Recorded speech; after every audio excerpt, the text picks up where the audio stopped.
Good afternoon. Today is February 3rd, 2026, and this is a meeting of the Prescott City Council. It's a special study session. This meeting is now called to order. Roll call, please. Mayor Rusing. Here. Mayor Pro Tem Fruworth. Here. Councilwoman Fredrickson. Here. Councilman Gambogi. Here. Councilman Gehring. Here. Councilman Grady. Here. And Councilman Ruby. Here. All are present. Item 3A. Presentation, discussion, and consideration regarding a follow-up to the January 20th and 21st Strategic Planning Workshop meetings and forecasted meeting schedule for 2026. Okay, good afternoon, Mayor and Council. Dallin Kimball, City Manager, happy to be here to talk with you some more about our strategic plan. As you know, just a week or two ago, we were together at the Highland Center to talk about our progress so far and some of our thoughts about the future.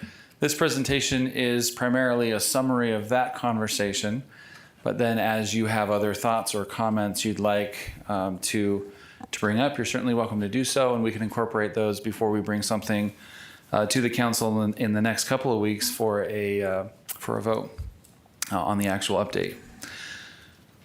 And maybe the first place to start is even just with the title. So as we were looking at the strategic plan, some of the initiatives, we have the date, the 2025 to 2029 strategic plan.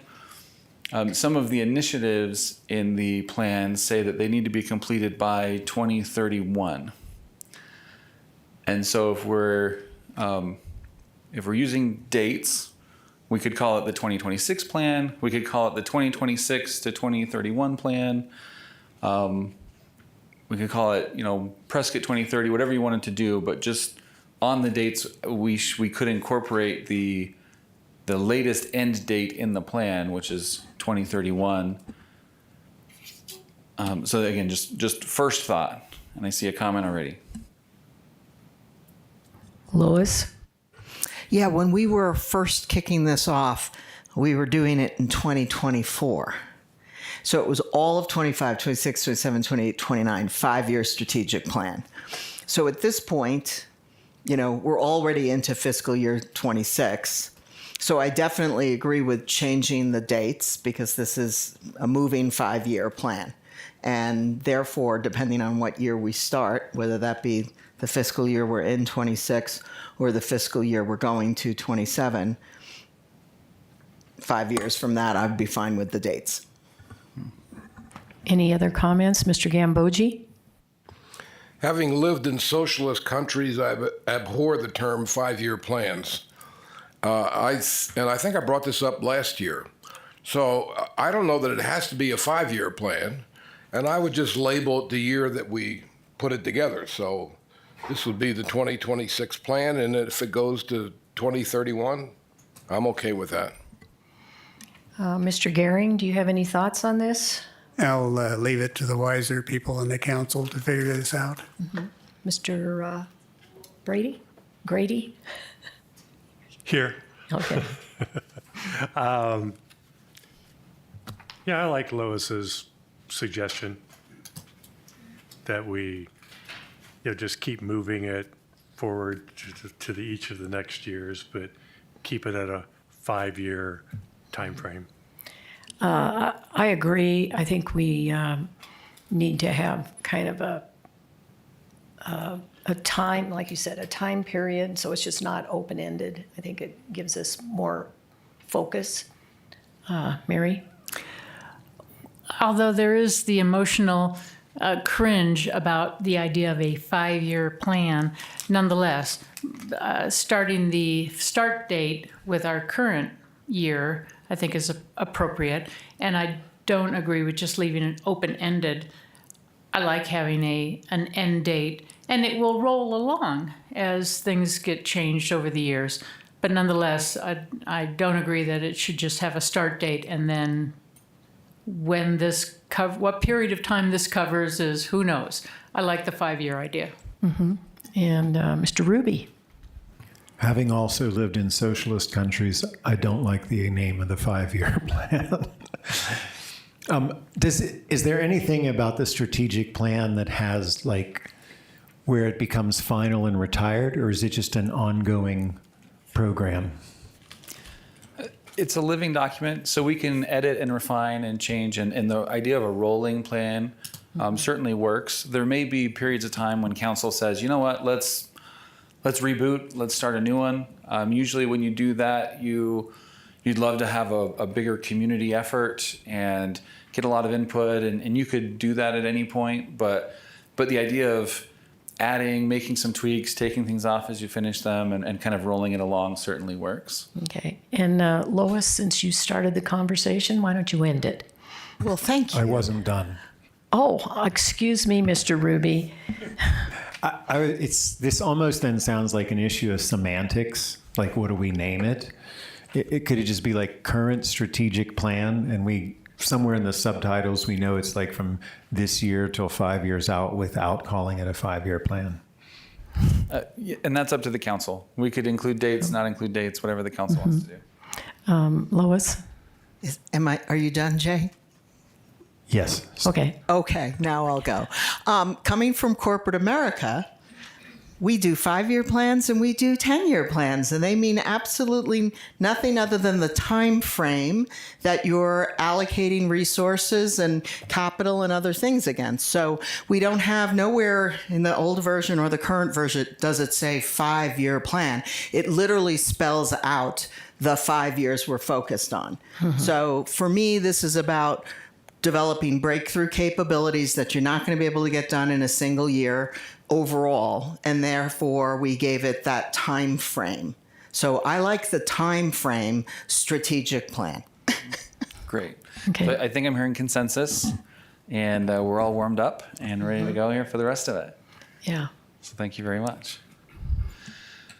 So we've addressed vision and mission in previous years. This year we began our conversation with a talk about the values, and most of them stay the same. I think most of them describe us pretty well.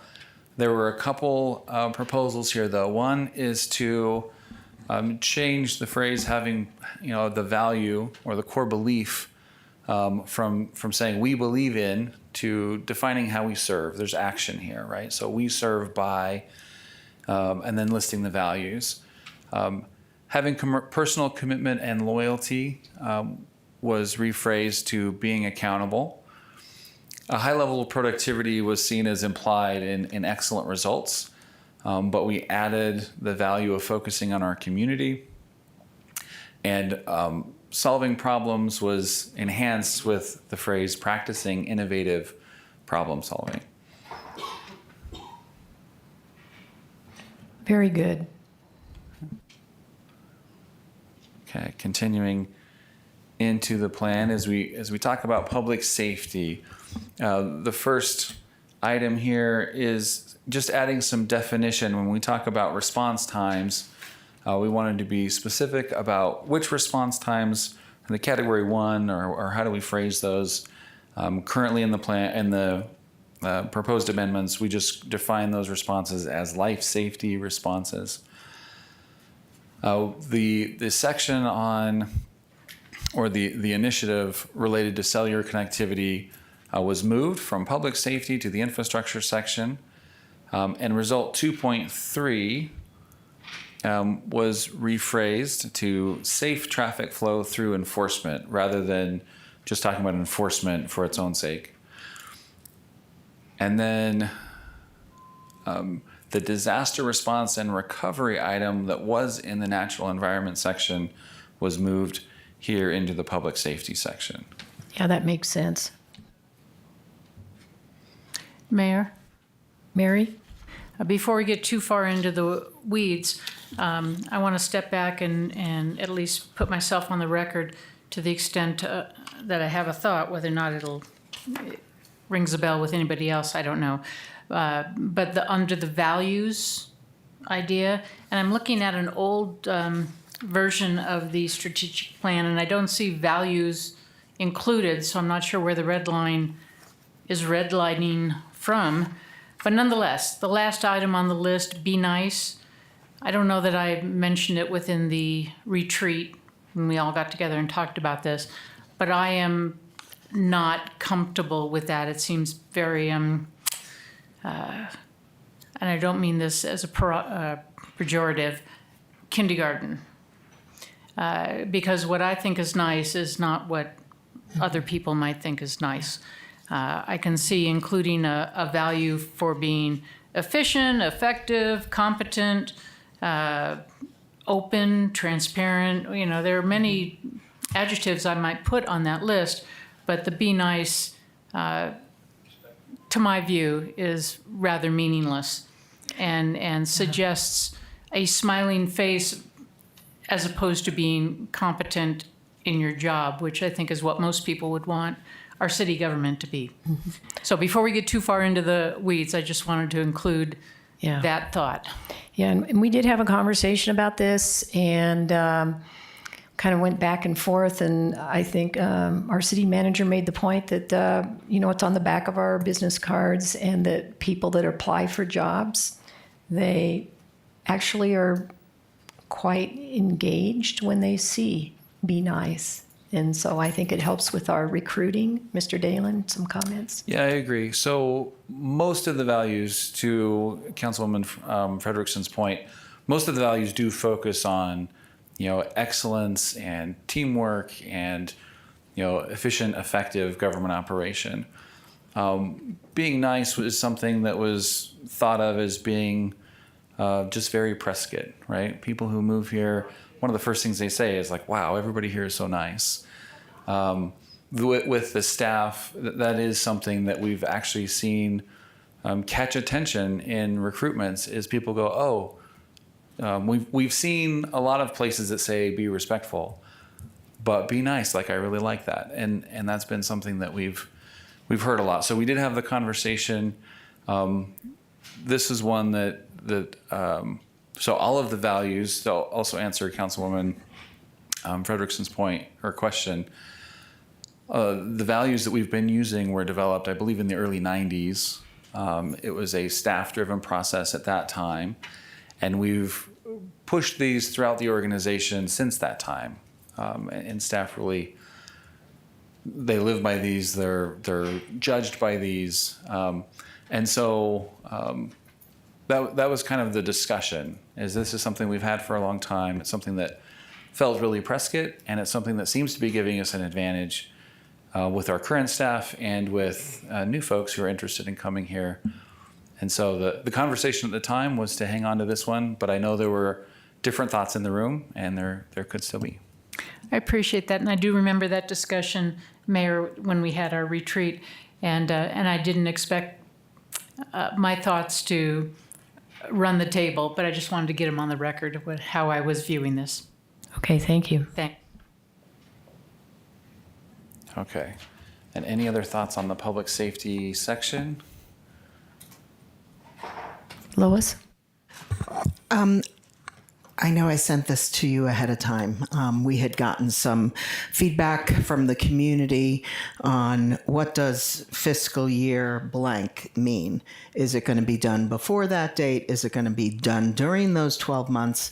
What does that mean? And I had said, you know what, that's a really good point. Should we be aiming for front half, back half, or by means by before, or do we write quarters? So what are you thinking about timing so that we set up expectations aligned all the way around between staff, council, and the public? Yeah, I think anything the council wants to do here is fine. If I could just do whatever I wanted to do, which I can't, but if I could, I would use dates. And just my analytical brain, I would put a date and a metric and a cost, and I'd put it in a table, and that would end up reformatting the whole dang thing. So in the spirit of an update rather than a rewrite, the ability to say by the beginning of FY28, or by we could get more specific if council wanted. We could go item by item and try to pin down a more specific time. By mid or by the end of a fiscal year, or we could take more of a blanket approach and say, as the Mayor Pro Tem said, by means by. So by means at the beginning of that fiscal year, we're going to be at a particular point. Yeah. However the council would like us to Right. handle that. I see that Lars is here in the room. To me, we have to think about budgeting. So that's why I think why we should be on fiscal years. But is there any way we could describe a fiscal year as, July 1st or end of, June 30th, something like that? Maybe clear it up that way. But I think we need to could. stay on the fiscal year.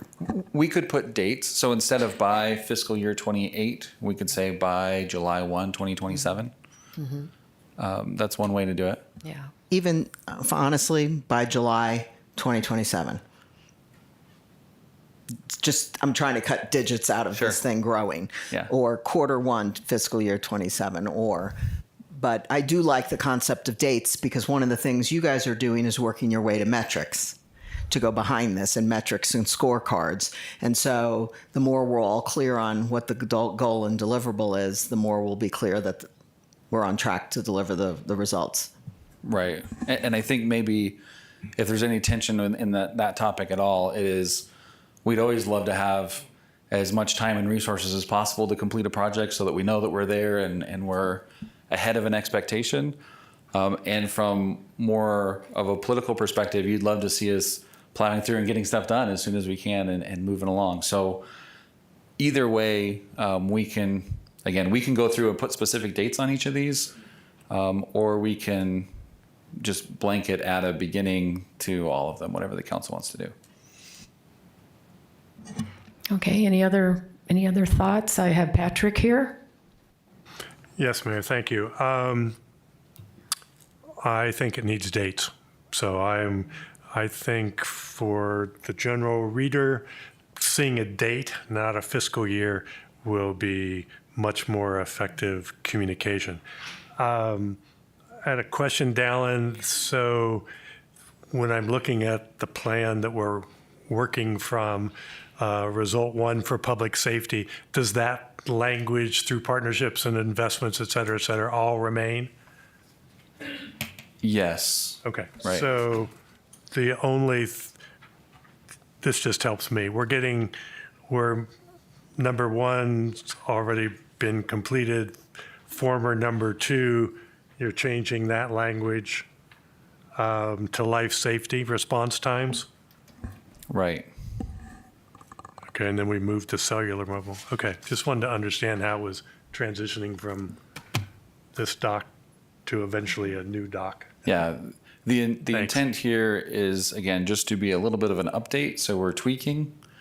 At some point, it might be nice to go through. It's kind of wordy. You could make it real simple and more punchy, but right now we're just tweaking what we have. So unless I've mentioned an edit, we're leaving it all the same. Thank you. Mr. Gambogi.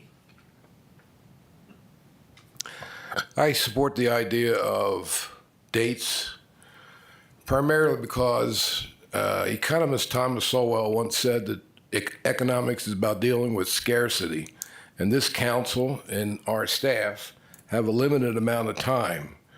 And I recently wrote an article about chasing shiny objects, and we seem, in the 2 years that I've been on council, we keep getting new shiny objects just about every month. And what I would like to do is be able to point back to the strategic plan and say, well, we can't fit that in right now because we're working on completing this by this date. Thank you, Ted. Mr. Gehring. Thank you, Mayor. Just a brief question. Did we decide not to include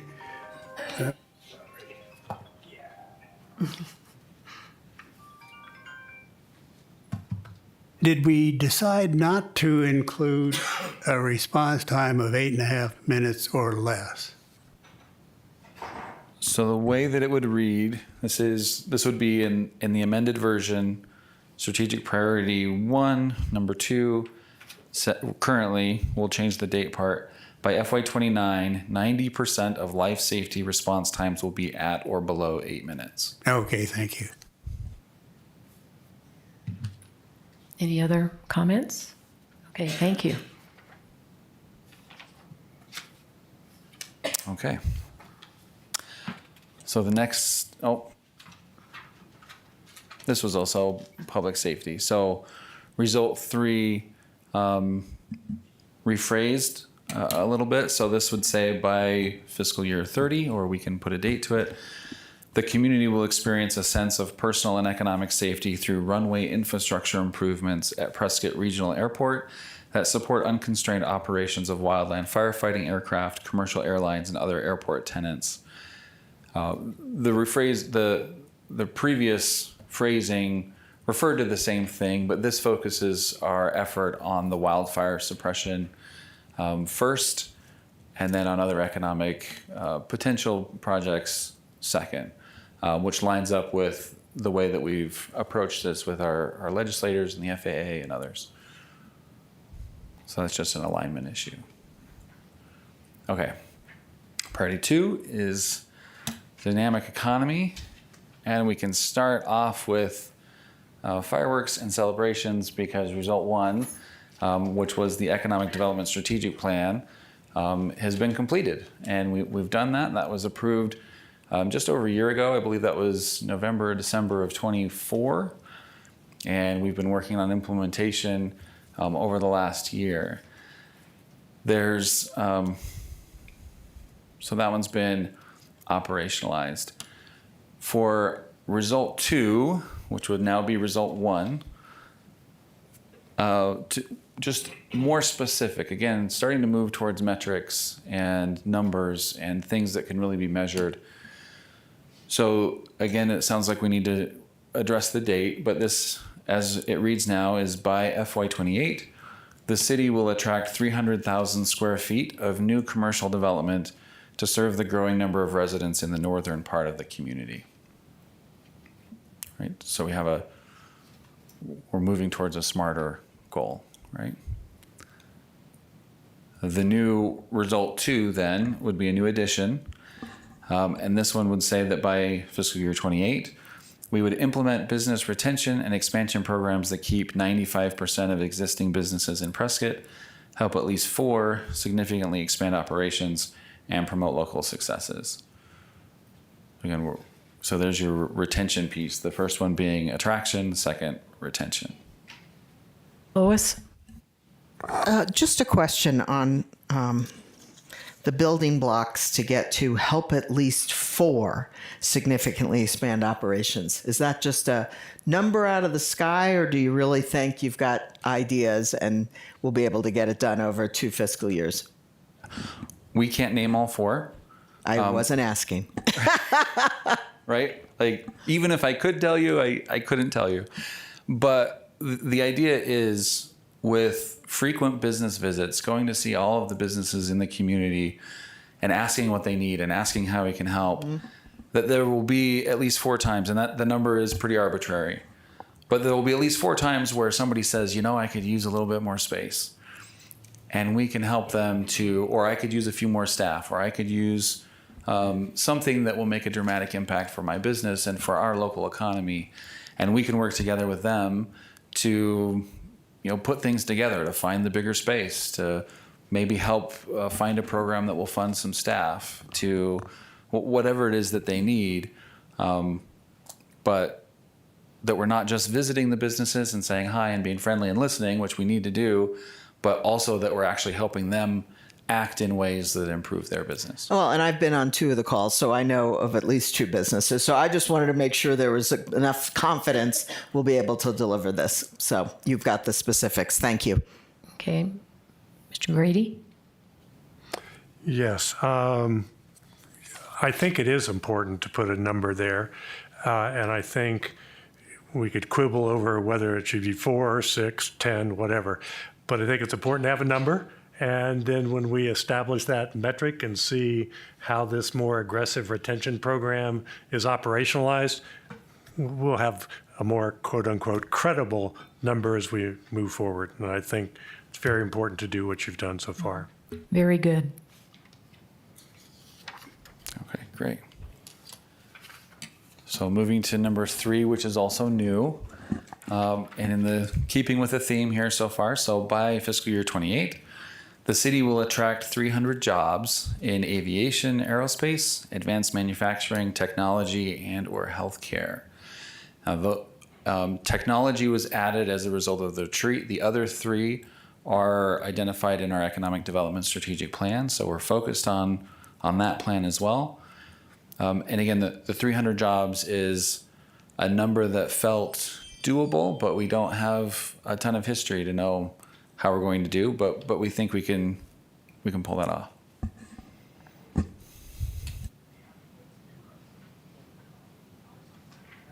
Okay.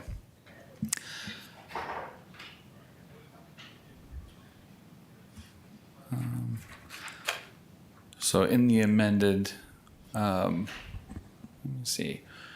So this should say rephrasing result 5.1. So it was 4.1, now 5.1. To say that by fiscal year 27, we will complete the airport master plan that aligns with the city's economic development strategic plan for attracting new high-paying jobs and commerce around the airport. Now that plan is already in process. When we get into specific dates, this one might not be July 1, but it will be in the current calendar year. And we'll get a better date as we look at that with the airport staff. And then number 5.2, just changing aviation to aviation aerospace to align with our economic development strategic plan. Okay. Moving on to infrastructure.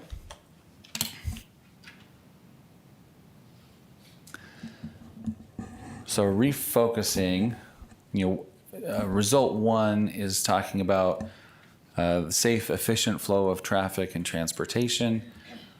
The recommendation was to refocus result 1.1 on an analysis of the causes. So by fiscal year 28, there will be a completed root cause analysis of serious traffic injuries and fatalities that will help us to address causes. Removing result 1.2, and that was, let me just confirm this. That one was related to traffic congestion, and what we discussed at the retreat was that that's removing traffic congestion without adding new roads and lanes on roads is not, the math doesn't math. And when we talk about new roads and new lanes on roads, it's really hard to find where a lot of those would go. You can't make Willow Creek Road any wider. You can't build another road that goes where Iron Springs Road goes, or some of those kinds of things. And so we're not really sure how to deal with the capacity issue. What we can deal with is the traffic flow, the injuries, fatalities, make it safe. We can time lights, and so if you're driving the speed limit, you can move through multiple lights between stops, things like that. But the capacity issue on its own isn't, unless we're doing double-decker roads, just isn't really possible. And then one point. Excuse me, Lois. Dallin, just to answer, when we were talking about this way back in 2024, the breakthrough was the traffic signals working that plan, and that was going to deliver a reduction in traffic congestion. So, in that regard, I understand where you're coming from. We've done that. It's working. Yeah. But we can't do too much more. That's right. And on the Yep. lights, so we have to kind of recalibrate that every so often. And we just did that in the last couple of months. So if you're driving the speed limit, then you should find yourself flowing through multiple lights. And if you're stopping frequently, then just take a look at the speedometer and make different choices. The last part of this section related to traffic flow is refocusing 1.3 on implementation strategies to improve pedestrian safety and access. Again, just adding some specificity to this one that wasn't as clear before. Specifically, and I didn't put it on the slide, but it just says by FY28, there will be a plan with implementation strategies for safer pedestrian access to downtown and commercial/retail services. Dalen, I have a suggestion. Should we do pedestrian/bicycle? on that. Yeah. Just add pedestrian / bicycle to the, Yeah, I'll look for nodding heads. I like riding my bike, but it's up to 'cause the. I think that's important. Well, bikes are on the streets, but we're talking about safety and strategies. Should we add bicycles to that? Mayor, Yeah, Mary? just a thought to the extent that this is implying anyway an action plan, implementation strategies for biking within the downtown area. Don't ride a bicycle, so maybe I'm just not aware, but it's hard for me to envision how, as Lois mentioned, bikes on sidewalks obviously is not a happening thing, and whether or not we can make any changes to the streets to make it safer for bicycles downtown.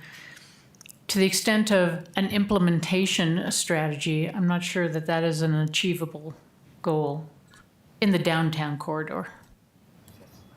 Any other comments? Mr. Gambogi? I used to bike about 5,000 to 8,000 miles a year. I bicycled from the Mississippi to the Atlantic Ocean. I know a little bit about cycling. And one of the things that we're lacking here in Prescott is education on how to ride a bicycle in the city. The other day I was making a right turn, and fortunately I turned my neck as much as I could and saw a cyclist coming down the sidewalk right in front of me. We have you're supposed to cycle with the traffic. People cycle against the traffic. I come down Sierra Peaks just about every day where we have a sidewalk and people are walking on the street. So part of that is not structurally changing Prescott, but I think there's an element of education because it's a safety hazard. I'm looking for a bicycle coming with traffic, and here comes a bicycle against traffic on the sidewalk. That's a very dangerous situation, and I think it's because people just don't know. Yeah, I agree. And on West Gurley, there's people walking on the south side of West Gurley in the road, in the bicycle lane. So it's just, I think, personal choice because there's a sidewalk on the other side of the street. They won't walk on that side. Any other comments? Yes, Patrick. Yes, I think we should add bicycle. We do have a council member who rides their bike an awful lot in the neighborhoods. I'd be interested in Jay's comments, but yeah, I think bicycle safety is incredibly important. I think it's also a key attractor in our tourism strategy. So just like we value hiking, and I think we ought to value bicycling as well and have an implementation strategy to address that. Mr. Ruby. Yes, I like to bike.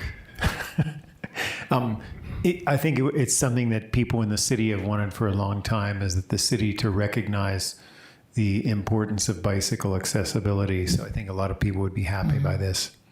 I think it's worth adding. Yeah.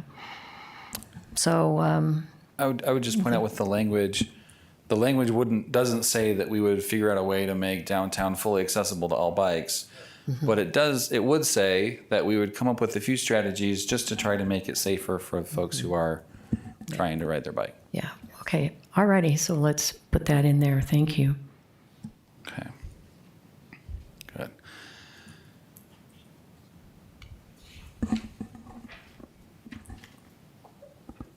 Okay, so result 2 remains the same, other than the update from SIMPO to Yavapai plan. On result 3, which talks about the long-term water management plan, just adding the word, it talks about a focus on infrastructure, distribution, delivery, conservation. We just add the word capacity to that, along with safety, which is already there. On result 4, which talks about workforce housing, the just subtle change in the language to confirm that effort is for So it says the city will facilitate a continuum of housing options for residents and employees so they can live, work, and be engaged in the Prescott community. It's not focused on any specific group that needs housing. It's, as the language is from our discussion at the retreat, it would just say residents, any resident needs housing.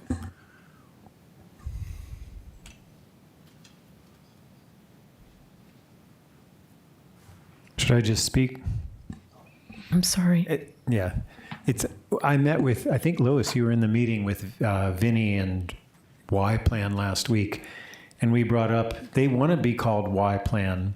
It's not a word I think is particularly endearing, but probably if we use their name, we should check in with them to make sure they're being called the way they want to be called. Yeah, it's actually should be Yavapai Plan, but they shortened it to Y Plan now. By intention. Yeah, not WHY, but it should be, I don't know. Maybe we should check, is it going to be Yavapai Plan? Because people are going to look at Y Plan and it doesn't really say much. Y Plan is so SIMPO was, not the actual name. It was the Central Yavapai Metropolitan Planning Organization. Their name now is Yavapai Plan, and they shorten that to Y Plan. So either one is accurate, whatever they want to go by. Yeah, maybe Yavapai Plan, because people are going to wonder what the Y stands for. But that is what Vinny said he wanted people to do, is to wonder about it. That's accurate, correct, Lois? He wants people to wonder about it. Yes. Oh, that's very philosophical, I guess. Mayor, Yes, Mary? I just wanted to say that I appreciate you changing on result 4 to include residents and employees, only in light of the several people who have gotten up and spoken in front of the council for the need for elders on low income to be considered within our approach to affordable housing. It's not just attracting workers to live within our city, but the elders who live among us who may be on restricted or low income need to be in the mix. Yeah, and interestingly, a lot of them are still working. Not by choice, by necessity often. Yeah. Very good. And then Sorry, Mayor, I'm slow on the Okay. uptake. Okay. So I'm wondering where we left the bicycle safety plan. Did we decide on an educational program to get people to where they understand how to ride bicycles on the streets? That could be one of our strategies, yeah. And the reason I raised that is my dad was a bicyclist, and he had 3 bicycles, which he claimed to have 25,000 miles on each one. His idea of a great vacation was to get the San Luis Bicycle Club together and ride from San Luis Obispo to Tucson. And I hope he made it there safely. Well, yeah, if you go out Foothill Boulevard in San Luis Obispo, California, you'll find the Bob Gehring Bikeway. Oh, that's interesting. all right, my legs are sore just at hearing that thought. But yes, so the way we left that one, by FY28, there will be a plan with implementation strategies for safer pedestrian/bicycle access to downtown and commercial retail services. Last point on this slide is again just closing the circle, moving the cellular connectivity goal from public safety to infrastructure, which we mentioned earlier. The next item here is a new result 5. This one's related to the rodeo by FY28. And again, we're working on dates on all of these now. We'll complete a master plan for the rodeo/fairgrounds, at least $15.3 million in repairs or improvements, a plan for future maintenance and investment, and relevant lease updates. Any comments? With the rodeo included here. Lois or Jay, are you first? Because I have to remind people, I can't, after you speak, I can't turn your name off from my screen. You have to do it from your screen. I would love to do it from my screen, but I can't. When I go to a separate screen to look at the issue we're talking about, the request to speak goes away. Yeah. I have. Okay, Lois. Dallin, I saw in the not the PowerPoint slide, but in the document you included with it, you had moved the cellular mobile devices, but you left it as saying by fiscal year 20, the community will have the ability to access Cecily Contact 911. And I think in the offsite we were talking more about, that people can use their cell phones anywhere in this town, not have dropped calls, so if we could remove the 911 and put it at what, the people want, which is I can call anywhere, anytime using my cell phone. Yeah. Okay, thank you.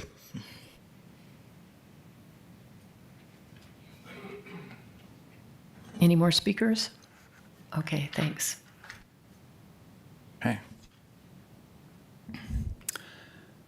So also new results 7 and 8. Result 7 would say that by FY29, we will complete a comprehensive water and sewer utility condition analysis and replacement plan. And result 8 says by FY30, we would expand the passenger terminal and terminal parking to facilitate safe and efficient movement of airline passenger volumes. 2 more just large infrastructure projects. Can we explain airline passenger volumes? It feels like it could mean a lot of things.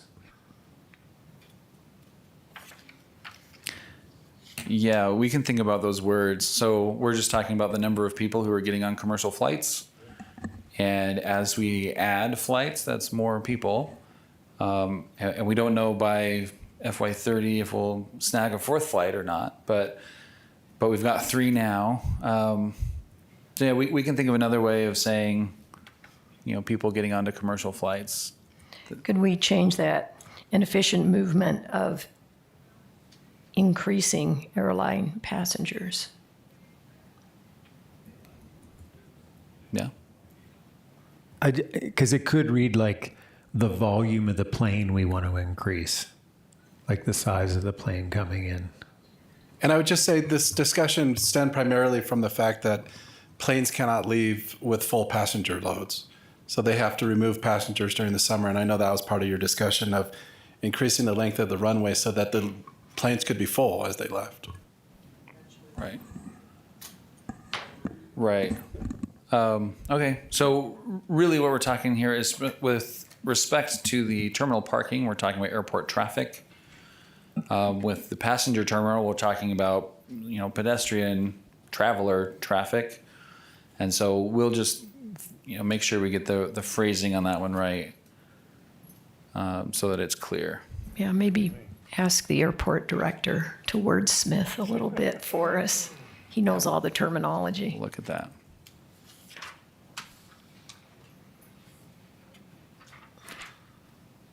Okay, strategic priority 4 talks about the natural environment.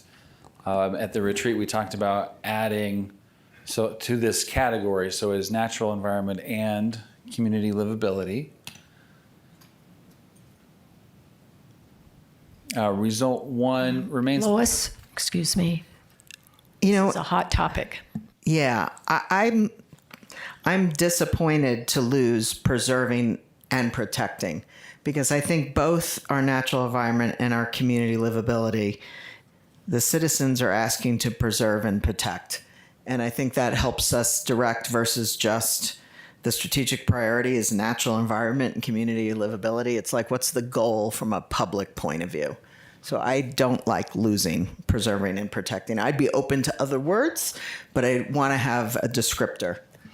I think that's a good point. I think we should keep preserving and protecting in there. Patrick, do you have a comment? I would also agree with that. I also wanted to add that meaningful wildlife corridors was in the original result 1, and I don't really care where you put it, but I'd like to see that language in this particular strategy. Yeah, do we have anything? Yeah, that's still there. The corridors, I think we should put those in. It's there. Yeah, that's still there. Okay. So I think I'm hearing that we'll keep preserving and protecting at the beginning of that title. We'll just add and community livability. And then result 1 stays mostly the same, including the wildlife corridors. We're adding meaningful to describe the wildlife corridors, and we're adding land development code updates as a mechanism for the goal. So the full goal would say, beginning in FY25 through regional cooperation, partnerships, and updates to the land development code regarding standards for the 25% open space requirement, the community will experience increased trail connectivity, outdoor recreation opportunities, and meaningful wildlife corridors. Thank you. I just couldn't Sounds good. see that from the notes. So thanks. Okay.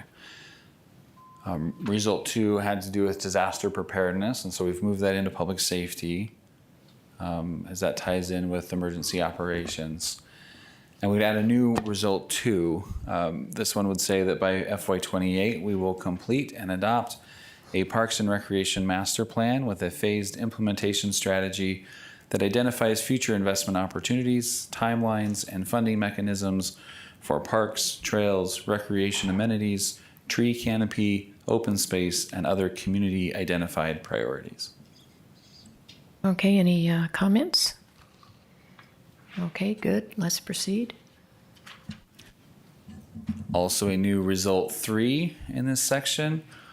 By FY28, we will develop and adopt an open space acquisition framework that establishes clear criteria for evaluating potential acquisitions, ensuring decisions reflect community benefit, fiscal responsibility, and a balanced investment across the parks and recreation system. Lois, comment? Yeah,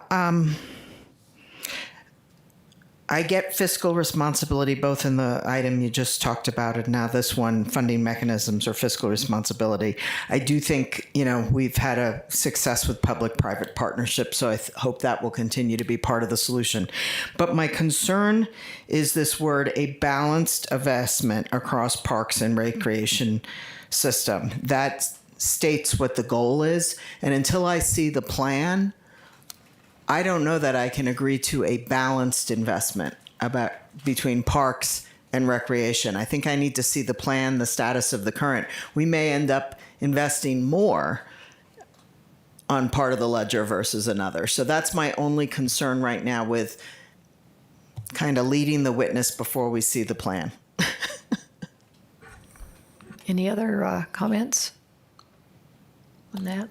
Is your concern with the word balanced or the word investment? Balanced. You'd still be happy with the word investment in there? And an investment across the parks and rec system? Mm-hmm. Maybe it's the word balanced and across.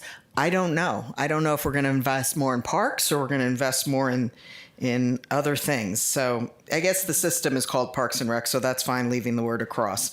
Balanced is my big problem right now. Mayor, I would just point out Mary. that to my perspective reading this, I don't see balanced as requiring 50-50 or requiring any particular weighting of the investment across the particular elements within the Parks and Rec system. Mm-hmm. Balanced can mean any number of things depending on what the circumstances that confront us at the moment. So I don't see balanced as a problem because I don't see that ties to any particular outcome. Just the fact that we need to consider the range of what's in front of us and balance appropriately. This brings into my head the earlier sales tax issue that spoke of roads and open space investment. And when that was voted in, I don't know that I was here at the time, but when it was voted in, my understanding was people thought it was kind of be a 50-50, and that's not how it turned out. But in this case, a balanced investment, since we're all within the scope or under the umbrella of Parks and Rec, I don't have a problem with balance because I see that as responding to the circumstances that are in front of us at the time, as opposed to open space versus roads, which are in two completely different universes. Lois? Yeah, but the whole point of this is about open space acquisition. And so this is mainly aiming towards, trails. And I think the word balanced investment was meant to tell council and leaders, please don't forget about us parks and everything else. And so that's my concern right now is why wouldn't we just say by fiscal year 20 develop an op and open, the whole other thing, ensuring decisions reflect community benefit and fiscal responsibility, period. It's almost like it's trying to make sure that result 2, that the parks and the previous slide, that the Parks and Rec gets investment as well. And future councils, may or may not be able to do all these things down the road and be balanced. So that's where my concern is. And balance could mean multiple things. Balance could mean, across programmings or categories like you're talking about. It could also mean across geography. It could mean some different things. So if you'd like to add some clarity or definition there, or we can remove that, whatever the council wants to do. Yeah. Well, the concern had been that, recent councils have spent way too much money acquiring open space. I'm just going to lay it out on the table. Mm-hmm. We've spent way too much money acquiring open space. And so therefore, maybe our parks and recreation services and systems aren't where they need to be. And again, decisions are made by leaders that you elect at that time and what they think the priorities need to be. Mm-hmm. So that doesn't always mean it's going to be balanced. Yeah. Elected leaders are going to make choices, and it may not be balanced, and it hasn't been balanced. So I just want to leave the flexibility to who's ever sitting on this dais down the road. Are they going to upgrade several parks that need it badly, or are they going to buy this land that's available right now, not a year from now, not 2 years from now, right now? And that's hard to say. Those decisions are going to be balanced down the road. Yeah, I'd like to weigh in on, to me, balanced investment is to assure people that we're not going to focus too many resources on acquiring open space at the cost of public safety, building fire stations or other infrastructure, water and sewer infrastructure, that it's going to be balanced.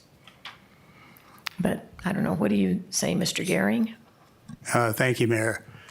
I actually think that we should just remove the word balanced, or if we leave it in there, we put in a very concise definition of what it means.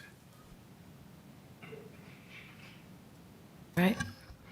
Well, Dalen, you've got your direction. I've heard 3 different definitions, which means we need clarity, right? So we'll work on this some more, and we'll bring that back at the voting meeting, so you can see the new language and see if that better fits what you're wanting to do there. Maybe ask AI.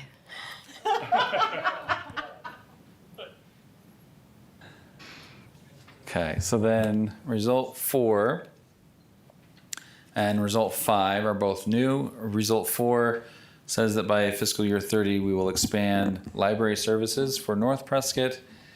And result 5 is that by fiscal year 30, we'll complete restoration work at Watson, Willow, and Goldwater Lakes. Any comments on those results? Lois? I do think we should, through the definition of complete restoration work, what is that going to achieve for the public if we could describe what that means?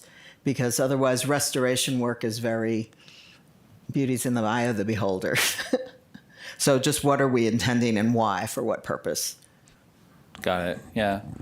So we have the plan, and we'll just pull from that plan more on purpose and direction and goal.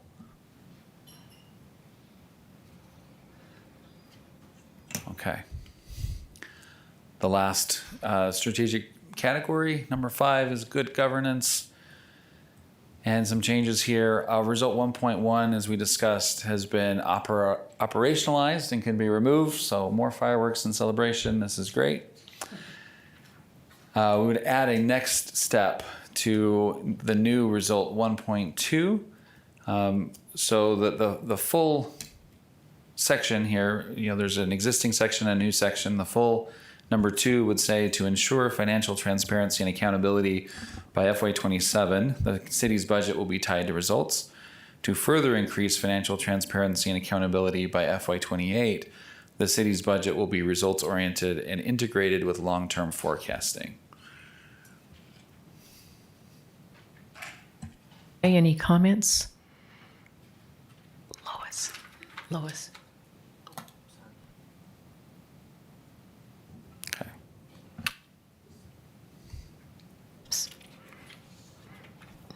I'm not sure I understand totally what that means. On FY28, the city's budget. The fiscal year 28 new Okay. sentence. So I read that to mean that by fiscal year 27, we'll be able to have some performance indicators and we can see the budget amounts and the performance numbers. I love the word performance indicators or performance. Yeah, now I'm getting you on the first sentence. So Okay, what's so that's the happening first in the one. second sentence? The second sentence is not just that we have them, but that we're actually doing priority-based budgeting. My God, that's so much simpler. Can you please say that? Okay. I get that. And priority-based budgeting also ties in the long-term forecasting.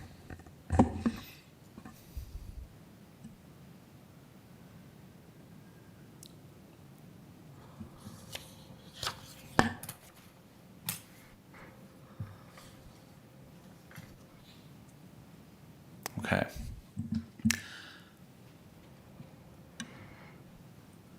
So there would be a new result 2, focus on engagement, right? So the city will expand public information and community engagement by hosting a no-cost State of the City event at least annually, hosting at least 4 town halls or community engagement events annually, sponsoring a booth at the farmers market or other public event at least 12 times annually, and attending at least 12 neighborhood meetings annually.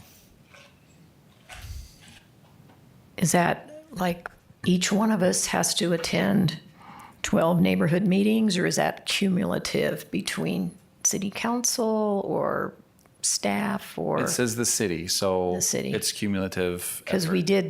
we did, does the event last night for the rodeo, does that count? Because that was kind of a open house. Yeah, that's up to you, right? But how we define it, you could call that a town hall. Because there were a lot of people there, and I talked to a lot of people about everything but the rodeo. So it was kind of like an informal town hall, but they were there and they had things to say. Yeah, anytime you're in public, you'll get a lot of Yeah, questions about whatever. and plus, especially if it's after 9 to 5, we're all down there after hours. And so I think we should include those events that we have, informational events. Yeah, and so some of these we've already started to make some progress on with the first State of the City. We're pretty consistent at the farmers market, at least monthly. But we could also continue to build with the neighborhood meetings and the town halls. Mayor, Yes. just a question to Mary. the manager. Is there somebody actually on city staff who has got a little tick mark as we go through the year, whether or not we're meeting these goals? Yes. Well, that's a little scary, but thank you.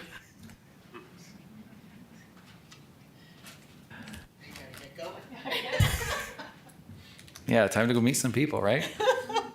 So new result 3, focus on regional cooperation, relationships, and advocacy. So, and I'll just read it here out of the document. By FY28, the city will continue and enhance regional cooperation, relationships, and advocacy by actively participating in regional conversations around water, open space, transportation, wildlife corridors, trail connectivity, economic development, housing, and other topics that are vital to our way of life. And 2, tenacious state and federal advocacy for legislation and funding that improves quality of life for Prescott, our regional partners, in rural Arizona. Yeah, I think that's very important that we have that in there because a couple of years ago, we didn't formally do that. I mean, we never went down to the state legislature and spoke to our legislatures in person. We never went to a hearing. And we never had the legislatures come down on a regular basis at the end of their sessions and have a study session and meet with council. So we're definitely formalizing that and making some progress, especially in the area of receiving appropriations now. Any other comments, Patrick? Sorry, I'm back on the previous page. So town halls, I think it's a great concept. I'm curious in our definition, is that a town hall around a particular subject matter? Is it a general town hall? Does the mayor call for a town hall? Does city staff create a downtown? Can a council member hold a town hall? I need a little clarification then of what we're going to consider. You're in charge of the first one, Patrick, and it's due by I March. accept. We got to have it by March, the first quarter. I can choose the topic.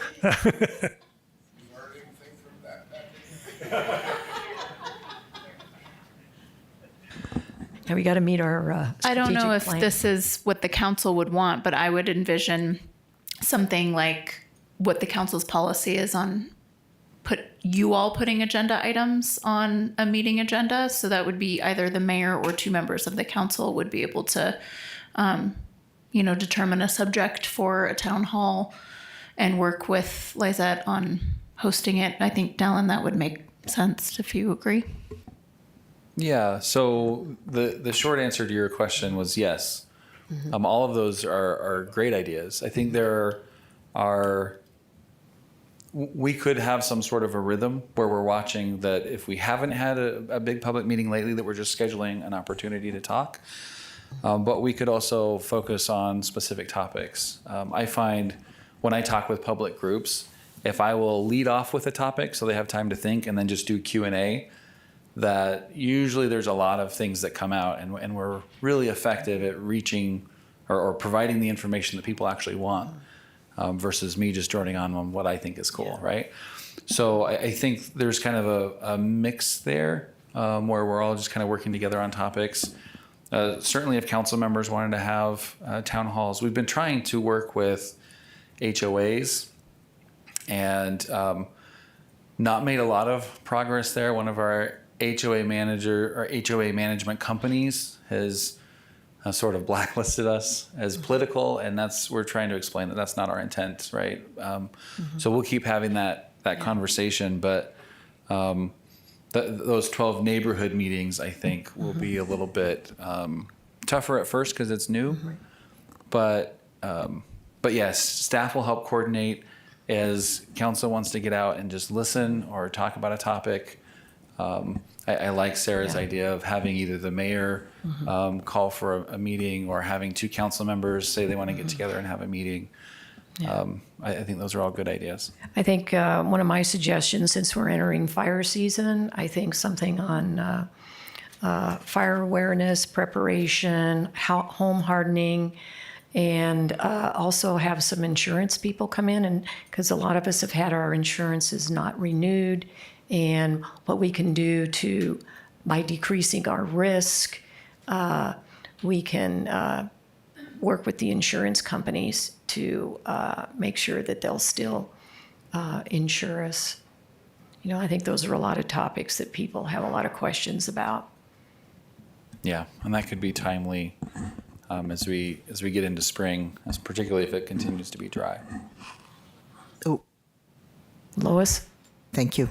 The other thing is we will probably have some things on upcoming ballots, and it would be important to host town halls, kind of like we did with 478 at the Adult Center, where we could educate people about the whys and the why nots and the pros and the cons, and talk to people and get the issues and stuff. So I think the town hall is.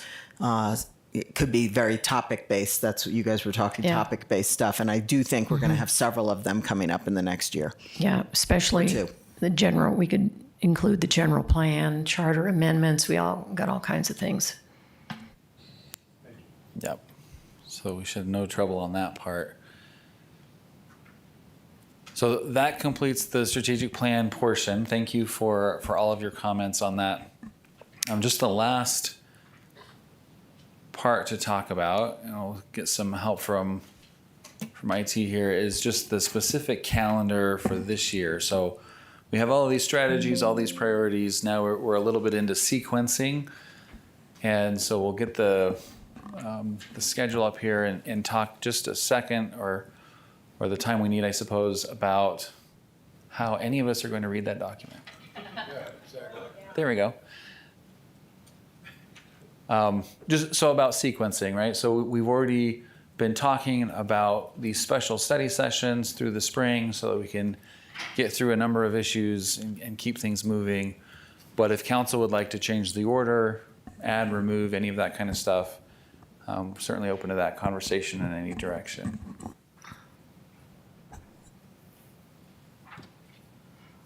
Patrick? Yes, thank you, Mayor. So I didn't review that in depth, but I like the intent. I did have one specific question related to the general plan.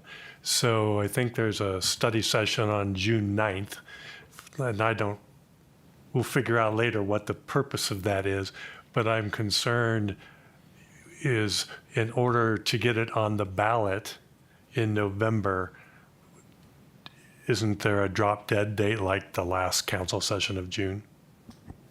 I'm just trying to remind myself what that Yeah, it's either is. late June or early July. Sarah, do you remember?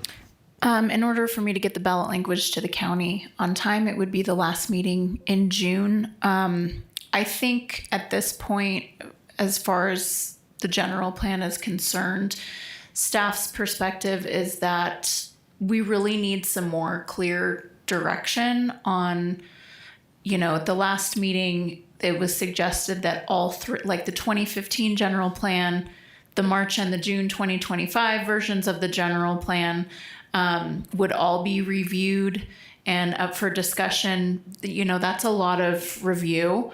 And the reality of getting that on a November election is pretty slim. But staff is prepared at the first subcommittee meeting to kind of get into some of the specifics of how you all would like to move forward with that. And so that'll give us some better timing idea. But this was the draft that's been put together for a while. And so that was on there at that date. Yeah. Kind of a placeholder from the direction we received at the last general plan conversation. We've been targeting the August 2027 election. So this would be just a progress update. How's the committee coming? How are we doing between now and June?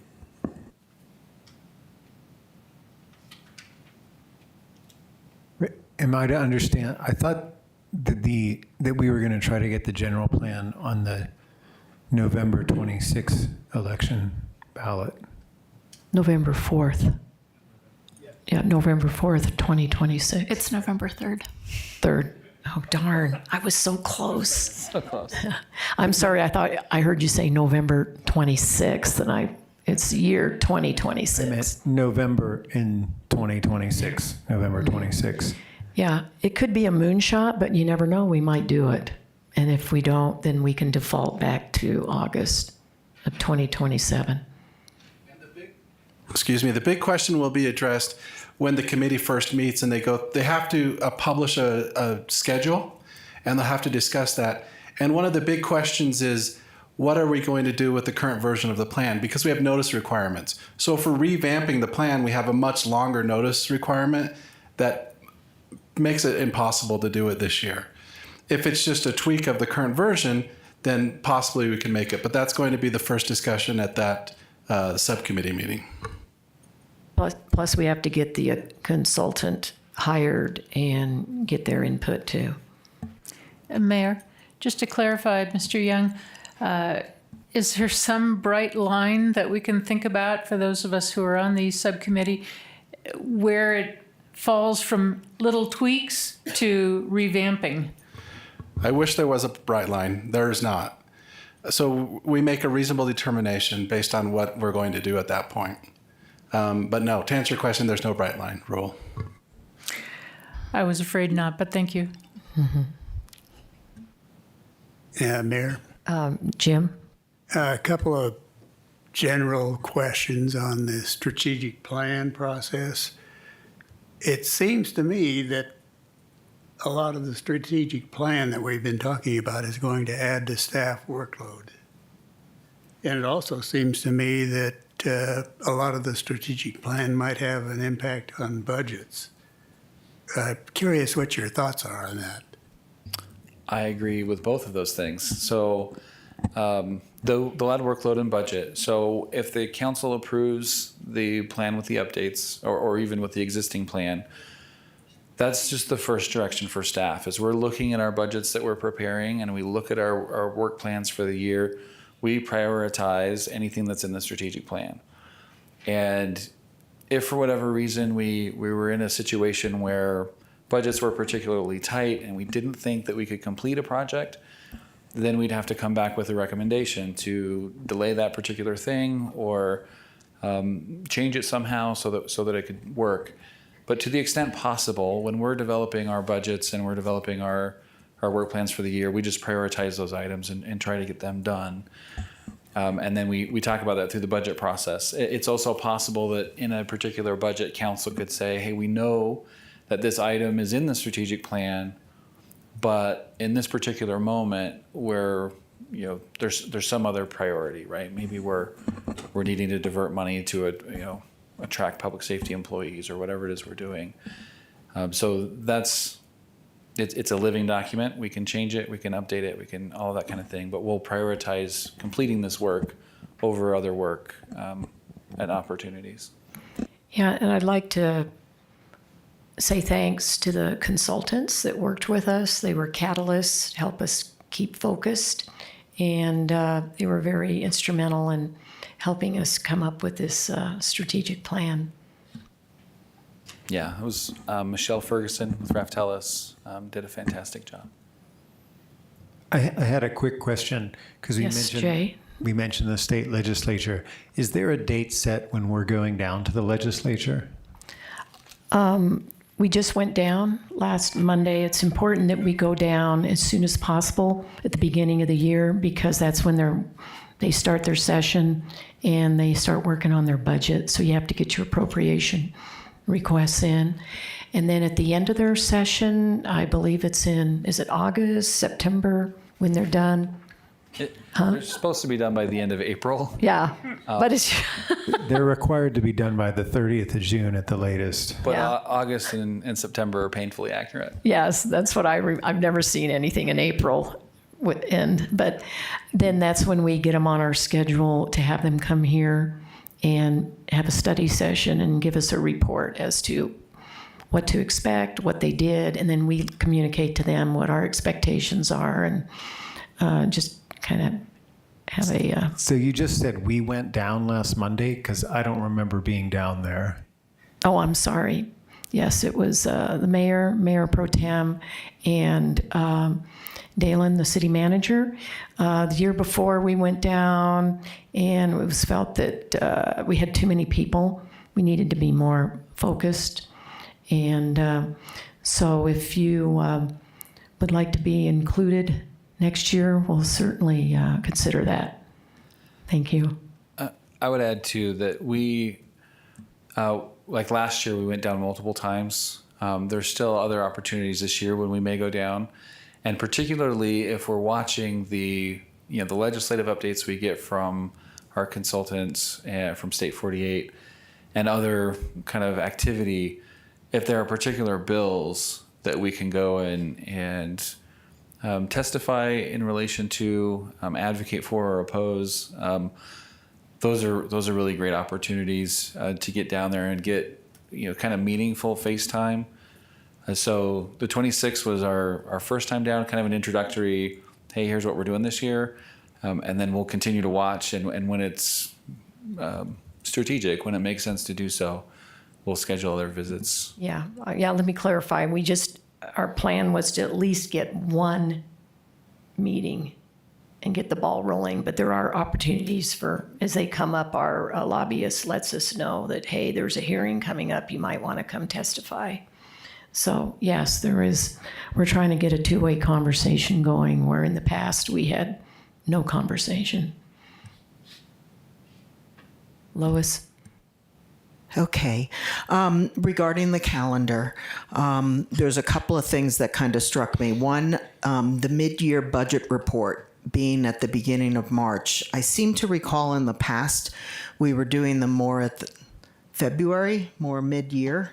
So it just strikes me kind of like that's late. And I'd love to see the data sooner, which then for me brings forward, like, if I look at the county and other organizations, I think they get budget reports more on a quarterly basis.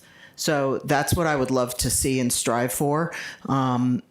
I like the fact with a largely new council, if we were to pull the mid-year budget report up, you've got 3 dates. You've got March 3rd as a part of a budget workshop. You've got April 21st as part of a budget workshop. And our special study sessions have been 2 hours. So that's 4 hours. And then we have a budget workshop, and I don't know what in May 12th, and it says full session. So I'm assuming you want the whole 2 hours there too, or are we extending this? And the only reason I'm bringing this up is as a new person trying to learn the budget in 2024, it was 2 4-hour sessions that you really were able to get deep, wrap your mind around things, hear from all the department directors. And my fear is with a lot of new people on the council, taking things 2 hours with weeks in between, we're going to get lost. We're going to get lost. And so, I would really like to spend more quality time than this is now 6 hours compared to what we used to do, which was 8 hours. And it used to be in 2 weeks back to back versus 3 months. So that's my concern. I'm very concerned with our ability as a council to really understand and do well in this process. And that is one of our biggest responsibilities as a council member, is really reviewing and approving the budget, because you're going to have to answer to constituents down the road. So that's my fear. Mr. Gehring? I'm sorry, I forgot to get my red button down. Oh, okay. Thank you. Does anyone have any thoughts about having the budget discussion more frequent and shorter, or less frequent and longer? Because I remember we would do it less frequently and longer.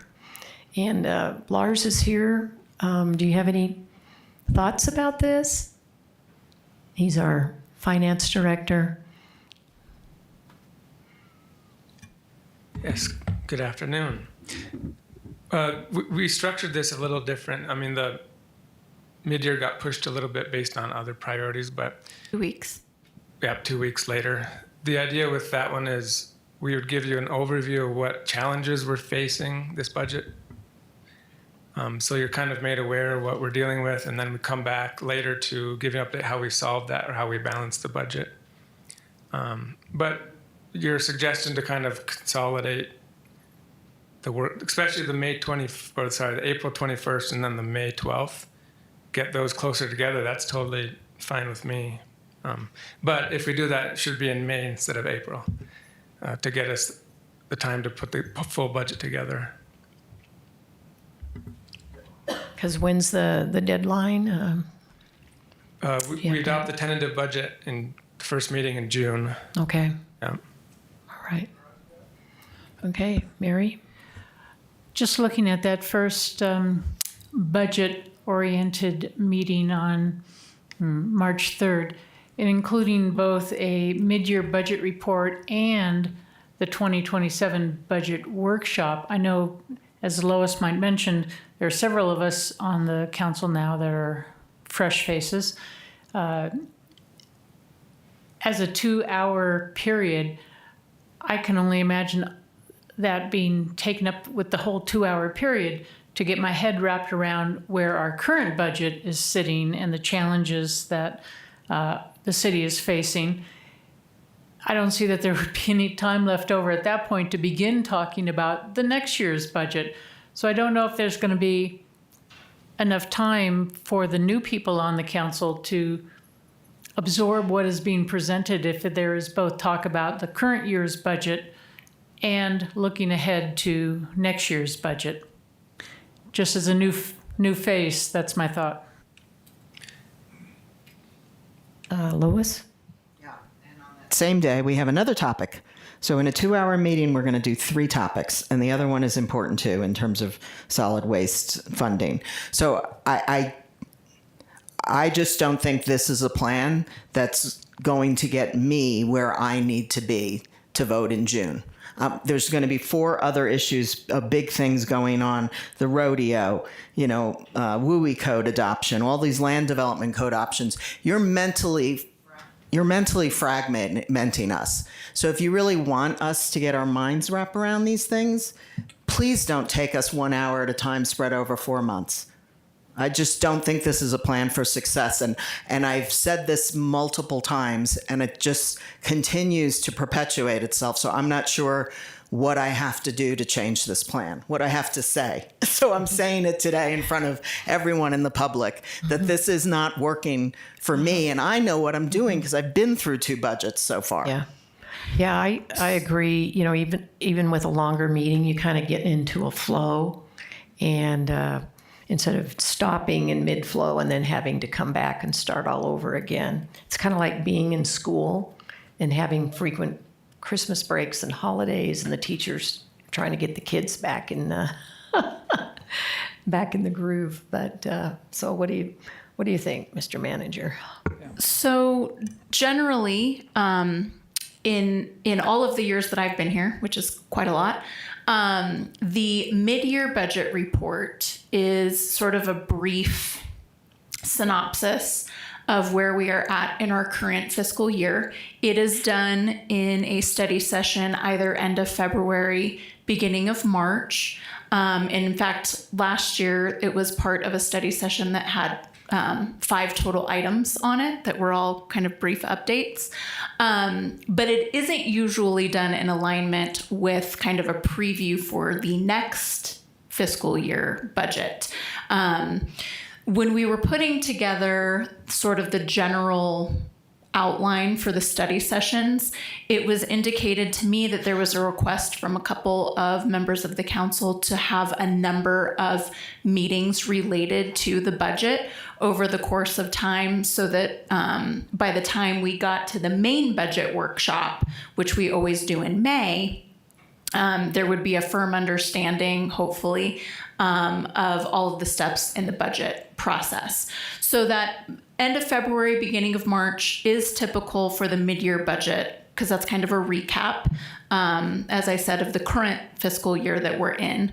We can certainly move off that preview on the 3rd if you all would like to see it a little bit more consolidated later, and that could be done in alignment with the main budget workshop, which is what we usually do in May, and that's a 2 to 4 hour meeting. Yeah, Some years we've done 2 days, some years we've only done 1. Yes. We've mainly done 2 days of 4 hours each, except for last year, the first time we ever did 1 4-hour meeting, and we didn't get it. We didn't get it. If you're looking for rubber stamping, you can continue on the plan with 1 day, 1 4-hour meeting. It didn't work for us. So I'm just saying, if you want it to work for us, you need 4. We've always done half days on Thursdays, 4 hours or some other day of the week. We didn't squeeze it into the Tuesday study sessions. And we dedicated enough time so you could go deep on 2 or 3 departments in a row, because that really helps you get your mind going on the budget, especially when you're new. So We had one topic, and that was the budget. that was it. That was it, the budget, and that's what we did. And we went all the way through every single department, and we went all the way through the capital plan. We spent a couple of hours on the capital plan as a separate meeting. So I don't know who thinks this is a wonderful idea of the council, but I'm just telling you, one of the more experienced people here is saying, I won't get it again. So couple of things here. So first of all, after budget meetings, we always get both feedback, right? So some council members like to spend a lot of time on it, really dig in and spend a large amount of time. Others say it's too much all at once. I need time in between to process. So that was part of why we set this up actually so that there are several topics, education on topics related to the budget, leading up to the budget, but then the actual budget meetings are still later in the process.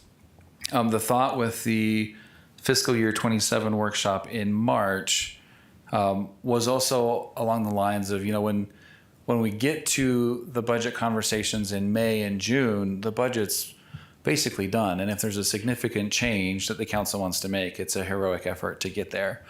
And so we wanted really early in the process to say, okay, council, here's where we think we're going. Here's where we think some of the big issues are going to be. Let's get some input up front. And then we can, as we're building the budget, we can take all of that input and stick it together. So we can, and then all of this was intended to also partner with one-on-one meetings with each council member, with our finance team, to go through the whole budget. Can I ask that we just do 2-on-2s? Because the one-on-ones take up a lot of time, and a lot of time the one-on-ones don't happen before it's on the agenda. Mm-hmm. So can we pair up again? Sure. Okay, yeah, thank you. We can certainly do that. If council would like, again, we can take these sort of educational sections and bring them all into a longer budget conversation, or we can leave them spread out and look at that April-May timeframe and schedule a longer period there so that we're doing, what I'm trying to get at is both, right?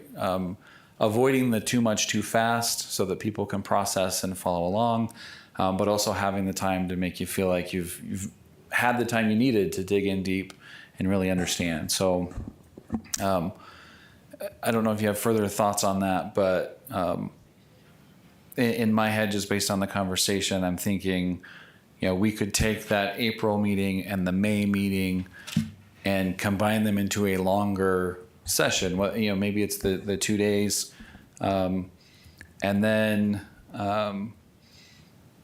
still do some of the topics ahead of time. Or if you don't want anything ahead of time in terms of these educational sessions, we can try to hit it all in May. It could be a lot. Is that okay? Does that sound good? Lois? I've already said what I have to say. Okay. And then I will show up whenever you tell me to show up. Okay. Any other comments? Yes. Sounds like a compromise, but Patrick? I just wanted to add that I like the idea of the mid-year report. I think that's kind of, for some of us, will be our first introduction to the budgetary process. I think that's really important. I wouldn't put that in, with the 4-hour study session later on. I think that's going to be really helpful to get some background information. Okay, thank you. I still have my green button pushed. Oh, there you are, Mr. Ruby. I'm sorry, you're down there in the lower 40. I kind of forget about you down there. Lower 40. The lower 40, the bottom lands. Yeah, I do like, actually, I'm kind of and both on this. I'd like to hear about the budget when it's scheduled in March, and I think that'll help me to begin to think about it. But I appreciate the idea of an intensive deep dive, because I think wrapping my head around what every department needs will be facilitated by a high density moment of really thinking about it. So I sort of back what Lois is saying here. Yeah, and I think having 2-on-2s instead of 1-on-1s will be helpful. Okay, continue. Yeah, so that's all great. So we'll make some changes based on this feedback. And then I'll also note that there was the comment about the quarterly budget updates, and that is absolutely the intent. So November 3rd, you'll see the first quarter update for the next fiscal year, and then we'll do a mid-year update for the next fiscal year. And so we'll start to get into that pattern of fiscal. I think that's a good idea. Quarterly fiscal updates for the council and for the public so they can follow along where we are. Okay, before we move on to item 3B, I think we need to take a few minutes break, about 5 minutes, and then we'll come back and talk about funding options for utility projects. Yeah.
All right, our next item is a presentation and discussion regarding debt funding options for utility projects identified in the 2024 rate study. Good afternoon, Mayor and Council. My name is Lars Johnson. I'm the Finance Director for the city. This study session is about financing our utilities capital plan or financing alternatives. This is a good continuation of the last week's meeting on the wastewater centralization topic. A lot of what we'll be talking about today is our wastewater system specifically and how to fund those projects.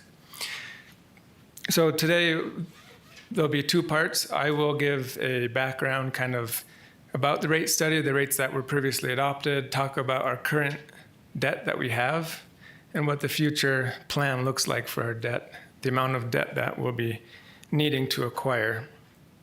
And then we have Kurt Freund. We're fortunate to have Kurt from RBC here to talk more about what our other alternatives are to finance these big projects. So first, as a background, the City of Prescott goes through a full rate study for our utilities every 5 years. That plan includes a 10-year financial forecast with 10 years of projects identified, but we only adopt 5 years of rates at a time. The last plan or rate study was done in 2024. The City Council at the time adopted the rates in May of that year with the following effective dates. It was July 1st, 24, and then January 1st of 26, 7, 8, and 9. So there's 5 incremental increases to our rates that were previously adopted. When I was preparing also, I noticed some context on impact fees would be helpful. That wasn't included on this slide, but we, at the same time of doing rate studies, we do our impact fee studies. And the reason is those two go hand in hand. To fund our capital plan, we also need to evaluate how much development can contribute towards those projects. So each project is evaluated for what % of that is growth related versus not. How much of that project is replacement, how much is growth. So that impact fee study also adopted rate increases. They were effective January 1st of 2025 with significant increases around our utilities. Overall, the impact fee for utilities went up 42%. And in wastewater specifically, it doubled. So, for example, the 5/8 meter for wastewater impact fee was about $3,000. Actually, I have it right here. $3,020. It doubled to $6,036 for wastewater. I just want to bring this up so that we don't think that rates are the only thing contributed to funding the capital plan. Impact fees on new development also contribute. And overall, I looked at, okay, how much of the capital plan is funded by impact fees in total? And for wastewater, approximately 1/3 is funded from impact fees. And in water, it's about 20%. So now I'll cover just a few slides on what rates were previously adopted. This is a good reminder to council and also the public of why the rates had to increase is because of these capital plans that were in place. And so the first two columns indicate rates that have already happened. So the last rate increase was January 1st of this year. The first change was 13% for water, then it was 11%, and then after that it drops to 2% a year. So we can see that leveling off. And wastewater, 18% increase for the first increment, and then 17% dropping to 8, 7, and 4. So how does this look like from a customer bill standpoint? We have a few examples here on the slide. Just to clarify, these numbers are only the base fee, volume charges, and the aquifer protection fee. It doesn't include solid waste and your applicable taxes. So this is water, wastewater components only on the utility bills. The average usage in the city for residential class is 4,600 gallons of water. And so the 5,000 is kind of rounded up from there, but you'll notice the increase below for the dollar amounts, and then the percent increases for both water and wastewater. So the most recent one of January 1st, 2026 was about a $14 impact for someone that uses 5,000 gallons a month, and wastewater at 3,000. And then it goes 5%, 4.6, and then 4.1. I'll just breeze through these. If you had any questions, let me know. But residential was the first slide, and now this is non-residential with a 1-inch meter and a 2-inch meter at 2 different usage tiers.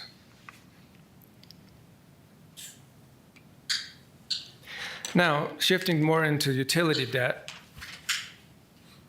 this slide kind of addresses why we issued debt for utilities.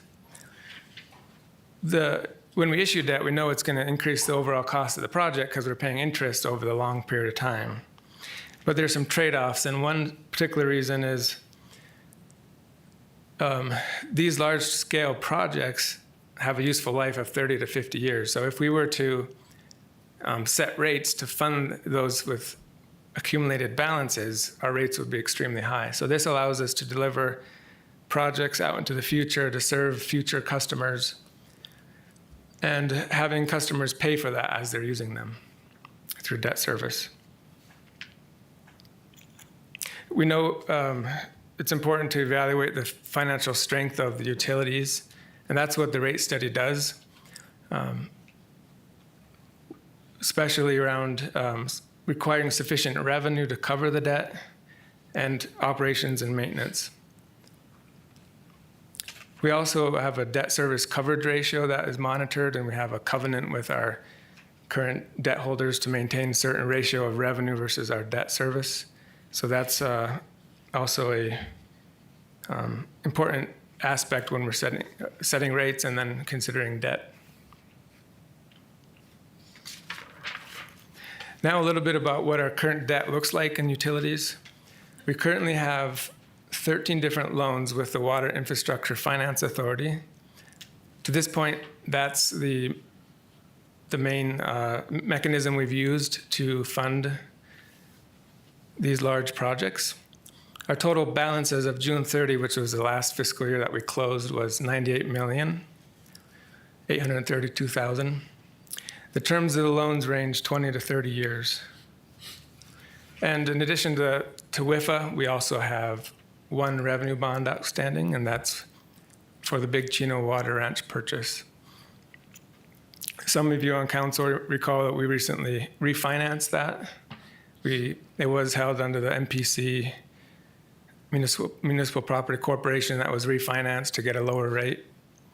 We issued bonds and paid those off, and then we have $5.3 million outstanding on that one. Do you remember what the original cost was to buy that ranch? Unfortunately, I don't have that Okay. available, but I can get it to you. I'm thinking 20 million, something, but we'll look it up. This next slide is detailing out those 13 loans that I mentioned. The interesting thing I noted was that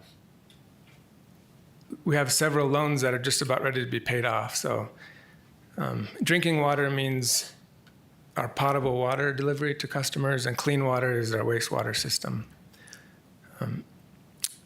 So you'll notice the intermediate pump station was the most recent larger debt that we issued under the water system. That totaled about $59 million. That was actually the Chino booster station and the intermediate pump station. And then we issued a recent one for the Zone 41 tank improvements. As of June 30th last year, there wasn't anything drawn yet. And then in our wastewater system, we have several that are just about paid off, and then we had one recent one in 2018 for the Sundog trunk main.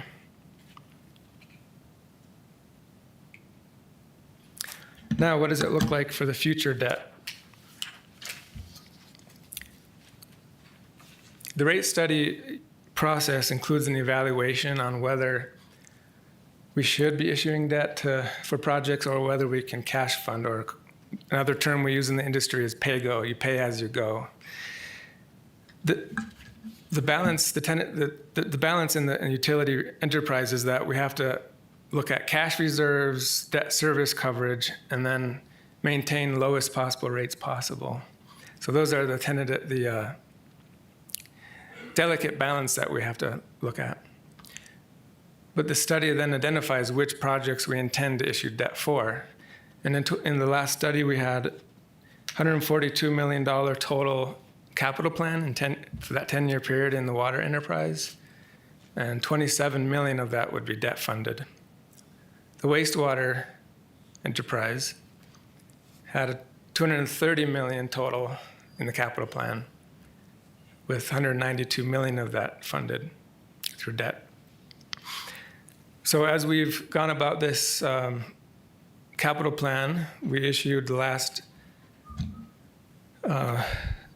debt for the Zone 41 water project, and we came to learn that WIFA no longer is considering terms of more than 20 years at a time.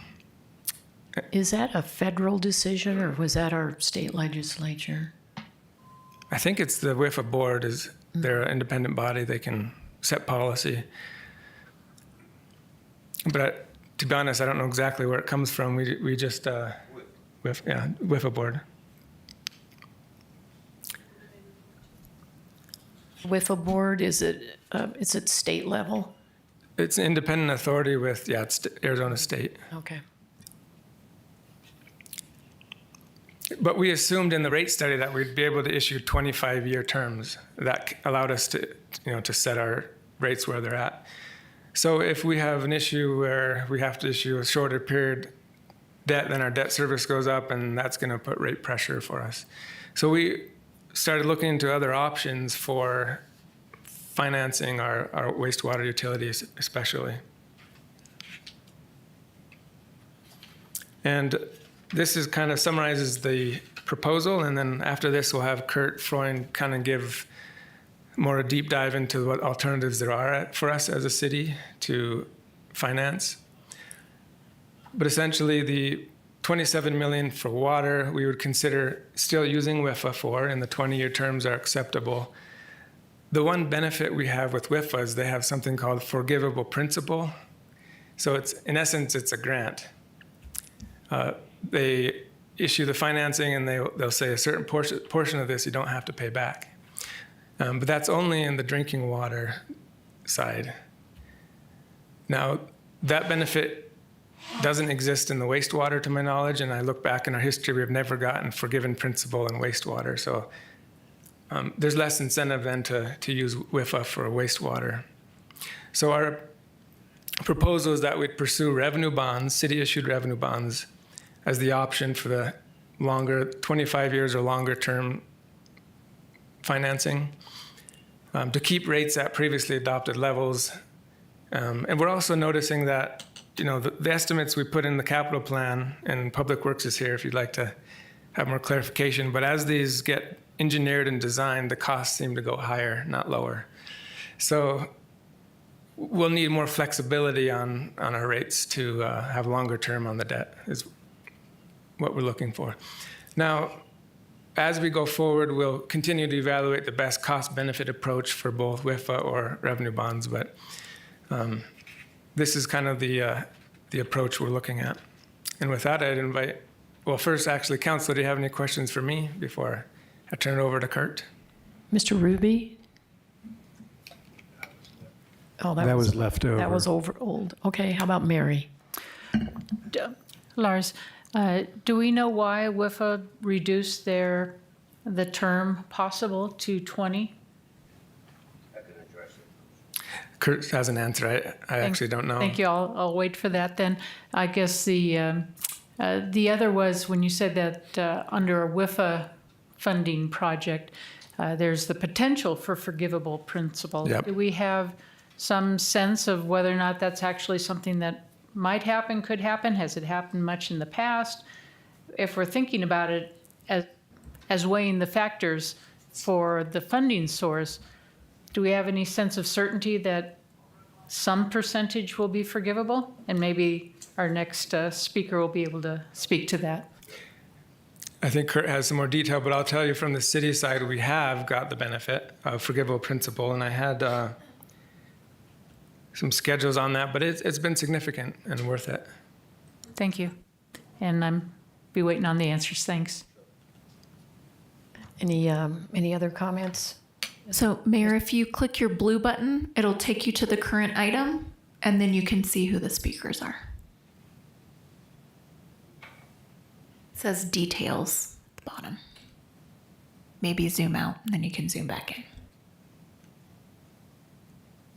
All right. Thank you for that update. Okay, Mr. Grady. Yeah, thank you, Mayor. So I need a little more help. So is this conversation then about future debt, or is it about the 13 projects that we already have under financing? Yeah, thank you for the question. This would be for future debt. So anything existing with WIFA, we continue to pay those off over the term that was given to us in the loan agreement. And then you mentioned earlier impact fees. So as we get into the next element of the conversation, how does this take into account impact fee revenue? Yeah. So once the project becomes debt funded, there's a debt service. We have to pay principal and interest over the term. Whatever portion of the project is growth related, so let's say it's 30% growth, 70% ratepayer, we allocate the debt service accordingly. So as we get impact fees in, that will help pay down the debt by that same number. Thank you. Proportion. Okay, anything else? Thank you. And I do have the numbers for Mary, Councilmember Frederickson, about what forgivable principal we've had. On the loans that we have, the drinking water projects, we had a total of 8.5 million forgiven from WIFA for all of those up there on the screen. So we're looking at the essentially 60 million, and we got 8. Is that what you said? 8 million forgiven out Right. of 60? Right, that's what's remaining though. So original issuance was higher. Oh, okay. Thank you. Originally, we had issued 104 million. If you total up the amount authorized, that's 104 million for those drinking water projects. Outstanding is 59 million. Thank you. I blew right past that. But of the 8 million that was forgivable, out of the, and I forget you just gave me the number, it's not totaled up here on the screen, 108 million, and they forgave 8. Yep. I certainly would pick up 8 million off the sidewalk, but it's not an overwhelming percentage. Right. Thank you. Thank you. I'll switch it over to Kurt.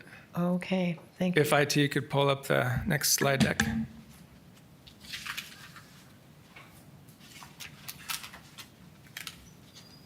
Thanks, Lars.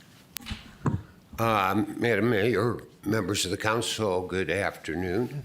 My name is Kurt Freund. I'm a managing director with RBC Capital Markets, and it's nice to see you all again. Why don't I start with the WIFA question, and then we'll get into the presentation. But my first question is, how much time do you all have? 3 minutes. Okay, good. Oh, In sorry. conclusion, I'd like to say, seriously, how much time do you want to spend? You give me a Well, sense. whatever we need to Okay, do. fine. That's So why we're here. Let me talk about WIFA real quickly. WIFA is a state agency. Members of the board are appointed by the governor, subject to Senate confirmation. They have statutory provisions that govern how they work. They're also governed by federal law because they get money from the feds to help fund their programs. And then they also set their own policies.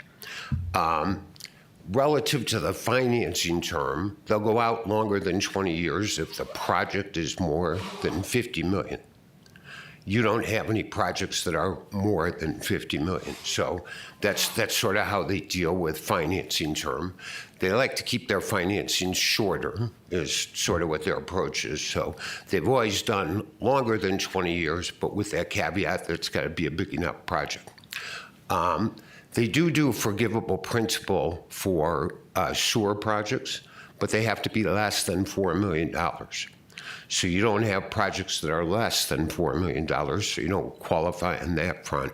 They're a little bit more liberal on drinking water projects in terms of forgivable principal, and that's why the city's been able to take advantage of that over the years. Okay? Kurt, before we get going. Yes, ma'am.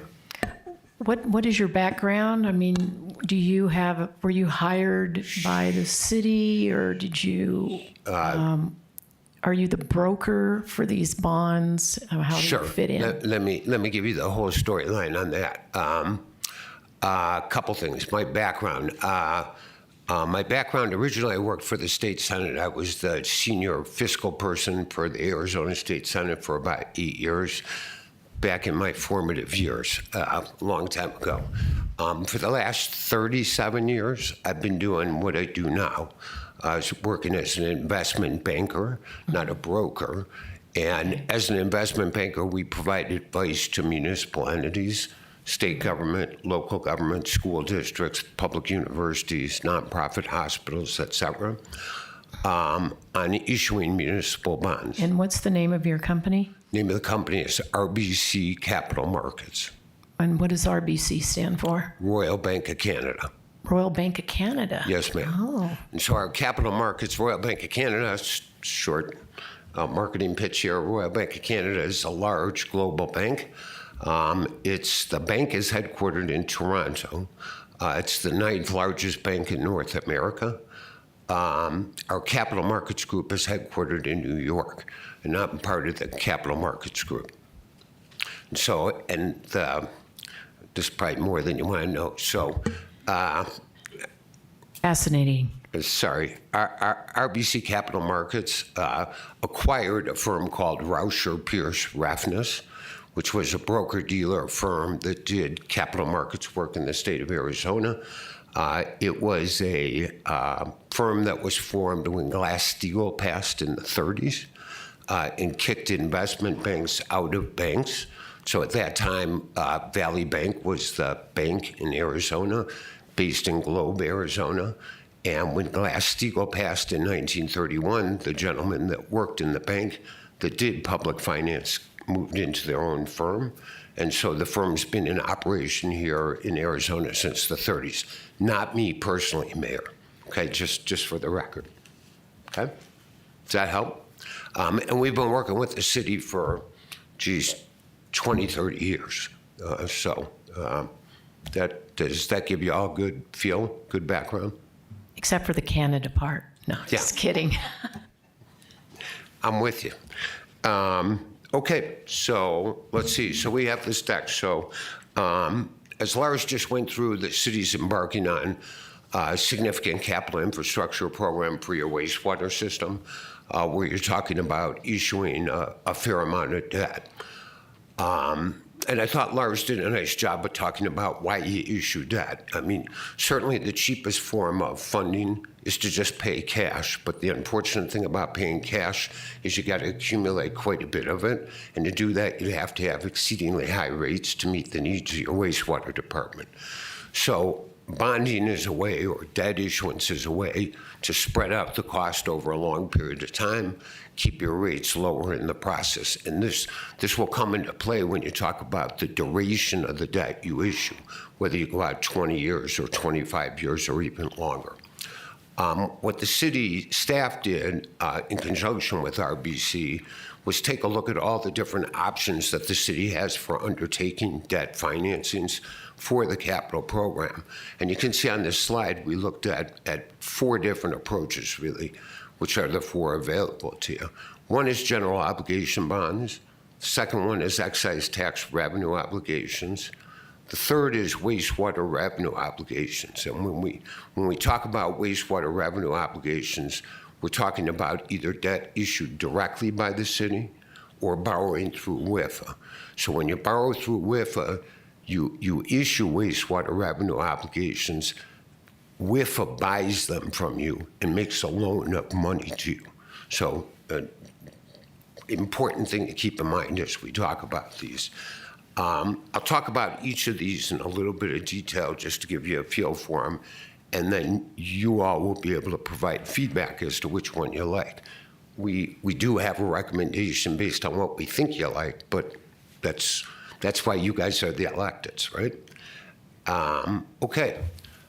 In looking at the different options, there were a number of things that we considered. The first being the affordability of the debt program for the city and for its ratepayers. And so we look at things like project cost differentials. Some of you may be familiar with this. So WIFA is a federally funded program. Being a federally funded program, it's subject to Davis-Bacon Wage Act requirements, which means that you have to pay federally set wages. That can mean that the project cost is higher as a result of that. So that's something for you to keep in mind. And my understanding is that the city's going to bid out some of its upcoming projects to see if you're subject to Davis-Bacon, if the project fees are higher than if you're not. So you have some feel for the cost differential. Second affordability issue we look at is borrowing costs. And we look at both interest rates that you borrow at, as well as issuance costs. And so, for example, when you think about WIFA, if WIFA does forgivable principal, that brings down your borrowing cost in a noticeable way. So you want to take a look at what that means. They don't do forgivable principal for the program that you're looking at this point, but they do subsidize interest rates. And so that helps bring down rates. So we analyze those differentials when we're taking a look at the programs. The third affordability issue that we look at is the repayment term. So obviously, the longer the borrowing term, the lower your annual cost is going to be. It's going to be a greater overall cost, but if you're looking to control rates, it's kind of like your mortgage payments. Ideally, you want to pay back your mortgage in as short a period of time as possible, but ideally, you can't sometimes get there because you need a lower mortgage rate. So instead of paying it back in 15 years, you pay it back in 30. We also look at the impact of the WIFA program requirements and the limitations that puts on the debt. This first one's a big one. The repayment term of the debt, as Lars mentioned, is generally restricted to 20 years with WIFA. Your rate study was based on 25 years borrowing term, and the rates that you adopted are based on 25-year financing term. So if you say, well, I want to do WIFA, and you have to do a 20-year financing term, you're sort of buying into having to have higher rates, okay? Cost of the project, I mentioned Davis-Bacon wages. There's also a federal law, the American Iron and Steel requirements that also results in higher project costs, basically. When we look at WIFA, we also think about staff time and effort. They're a state agency. There are a lot of reporting requirements associated with that. That wouldn't be a driving factor, but it is a factor. It's particularly a factor after I listened to your discussion about strategic plan and then budgeting, because Lars is going to be really busy meeting with you all on the budget, it sounds like. So staff time on WIFA is something to think about. Another important thing with WIFA is WIFA doesn't let you refinance the debt that they incur. So, again, just like with your mortgage, if interest rates go lower, what do? You refinance your mortgage. The same thing is true with bonds. When the city goes out and issues bonds, if there's an opportunity to lower your interest costs by refinancing that debt, then we go ahead and do that. WIFA doesn't let you refinance the debt. It's a single loan rate that stays in place for the duration of the loan. And then the last thing with WIFA that also is relevant to the city is WIFA restricts your borrowing to being on a project basis. So it takes a singular project and says, we'll loan you money for that project. What the city's financing plan is and what the rate study shows is that you're doing multiple projects at the same time, spread over multiple years. And so you're really borrowing on a cash flow basis as opposed to a project basis. So when we have a restriction of borrowing on a project basis, it doesn't fit your finance plan very well. Questions on any of that? Okay. Okay, let's talk about each of these types of alternatives. So the first is general obligation bonds. General obligation bonds is your lowest cost of borrowing that you can do. It's your best credit, so you get the lowest interest rate when you do it. But general obligation bonds require voter approval. General obligation bonds are secured by property taxes. They don't have to be payable from property taxes. You could go out and issue general obligation bonds secured by property taxes and pay the principal and interest with net wastewater revenue, so revenues in the enterprise system. And many cities do that. And any financing repayment term is allowable. So you can go out 20 years, 25 years, 30 years, et cetera. The biggest downside of the GO bonds, I think, from the city's perspective is it's secured by property taxes. And my sense is the council doesn't want to do a property tax-backed bond. So, but we looked at it. The second option up here is excise tax revenue obligations. Excise tax revenue obligations, the city's done quite a few of these for various projects of the city over time. They don't require voter approval. They're secured by city excise taxes, which is basically your local city sales tax plus state shared revenues, so state income taxes and sales taxes that the city receives. They can be payable from excise taxes or from wastewater revenues.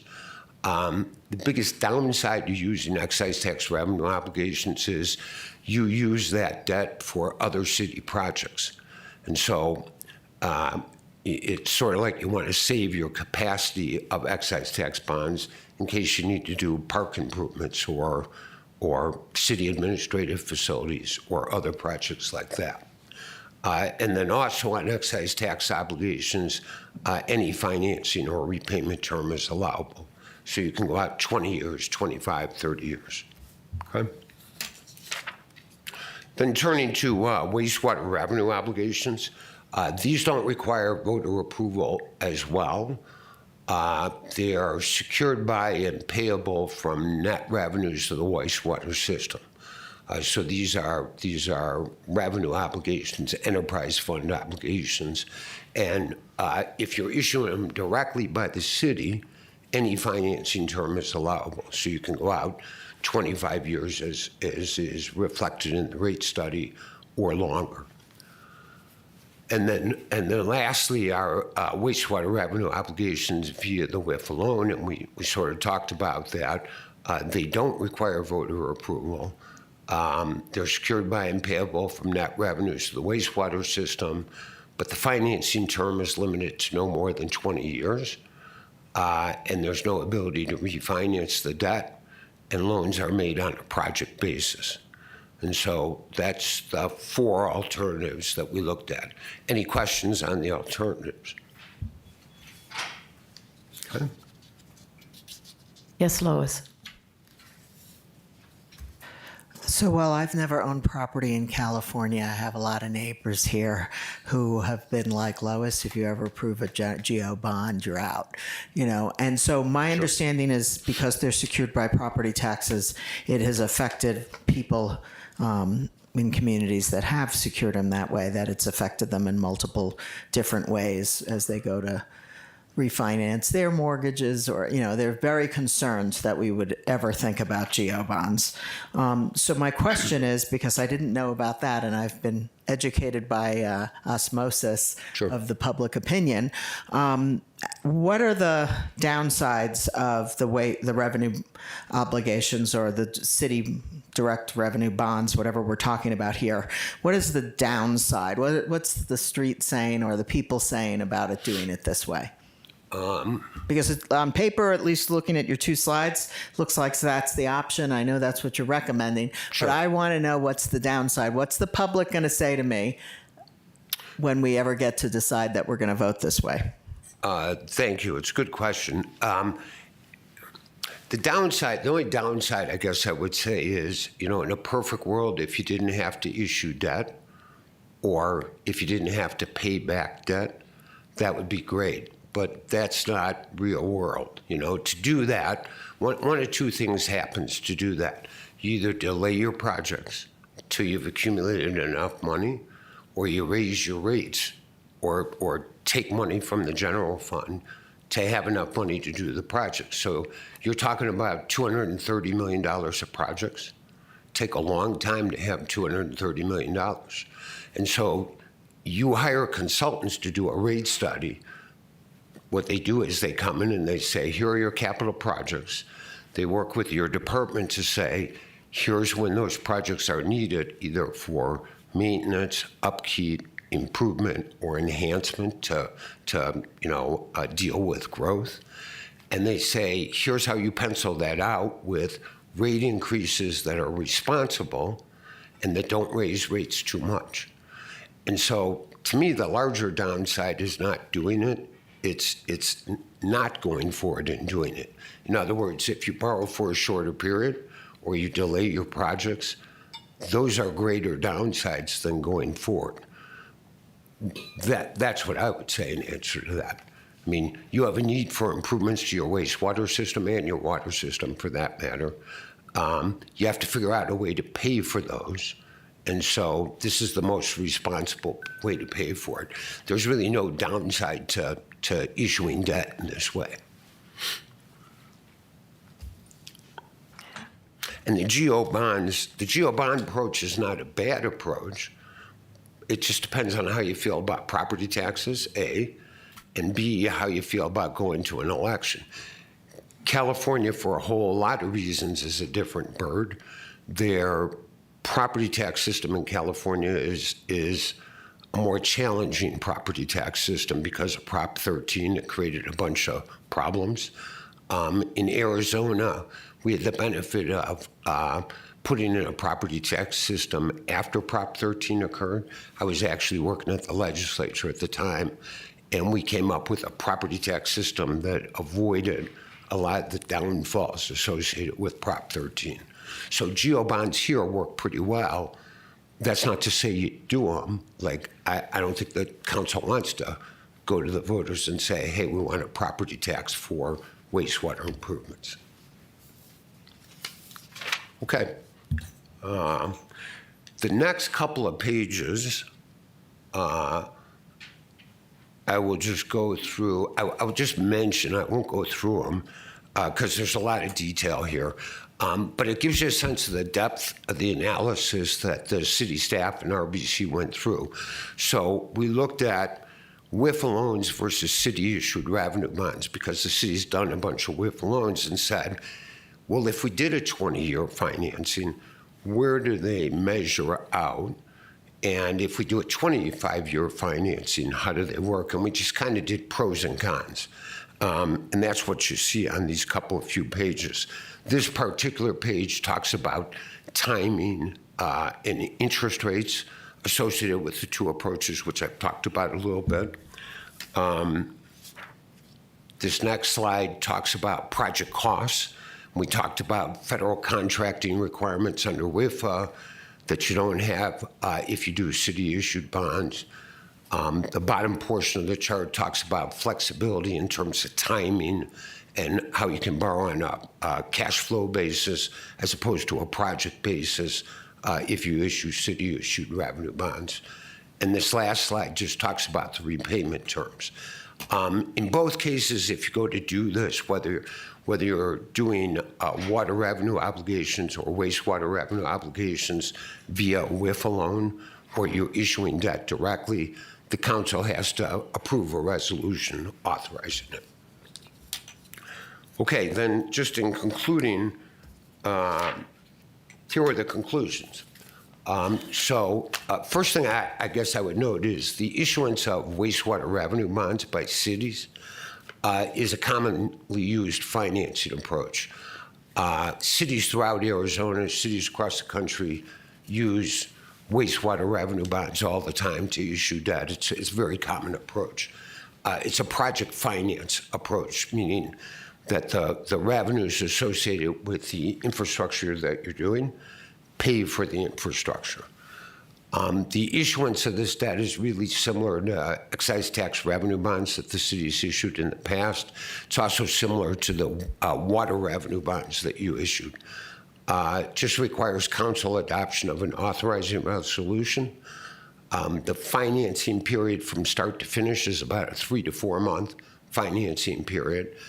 And in looking to put it together, if you decide to go forward with this, what we do is we look at the projects that you need to fund over about an 18 to 24 month period, combine them into one bond issue, you borrow for that, you spend that down, with the goal being to have as few separate bond financings as possible, because that minimizes your issuance costs, but to not borrow until you need the money, because there's no sense in borrowing the money and paying interest on it until you're going to spend it.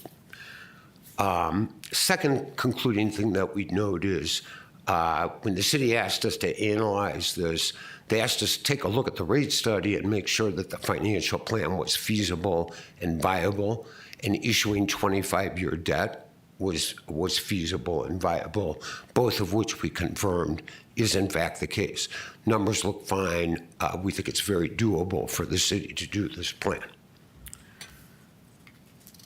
And then lastly, we'd note that a financing term of 25 years or longer really requires the city to issue wastewater revenue bonds directly, as opposed to going through WIFA for all the reasons that I mentioned.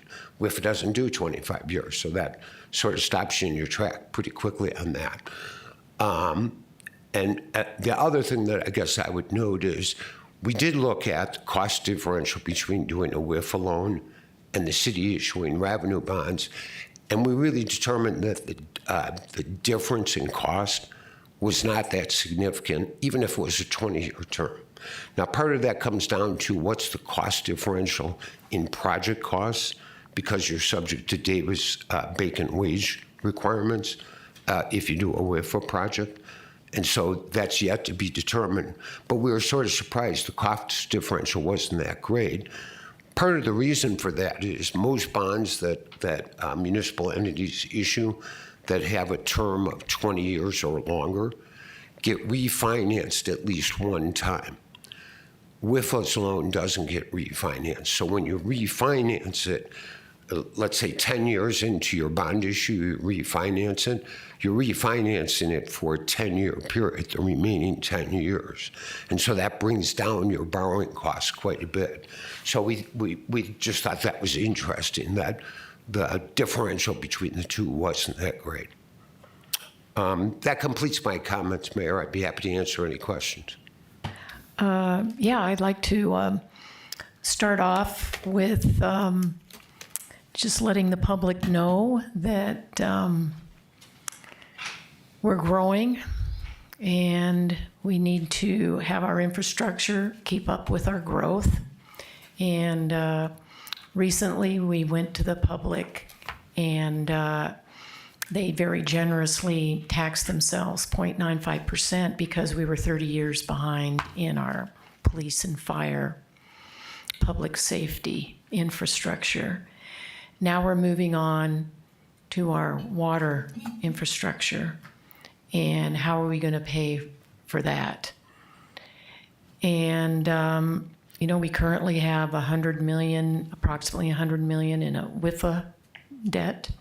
And now we're talking about taking on another approximately 200 million in bonding debt, total of 300 million. These are big numbers.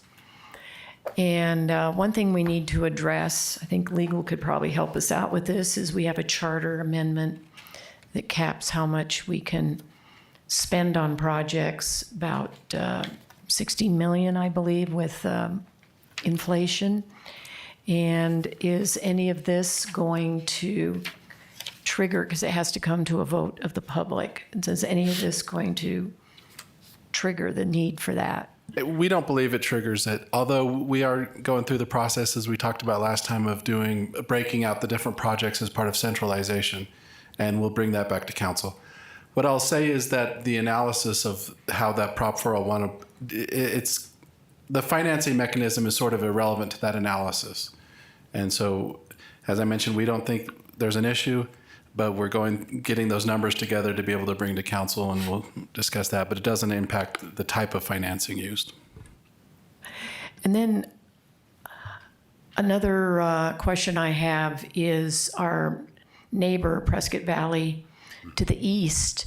They use a lot of districts. You know, they have road districts, they have fire districts, they have water districts, and we really don't have that. And I was just wondering, is there a way to maybe combine some of this financing with the formation of a water and sewer reimbursement district in maybe the northern part of our city, where we're having all this growth, to kind of spread it out?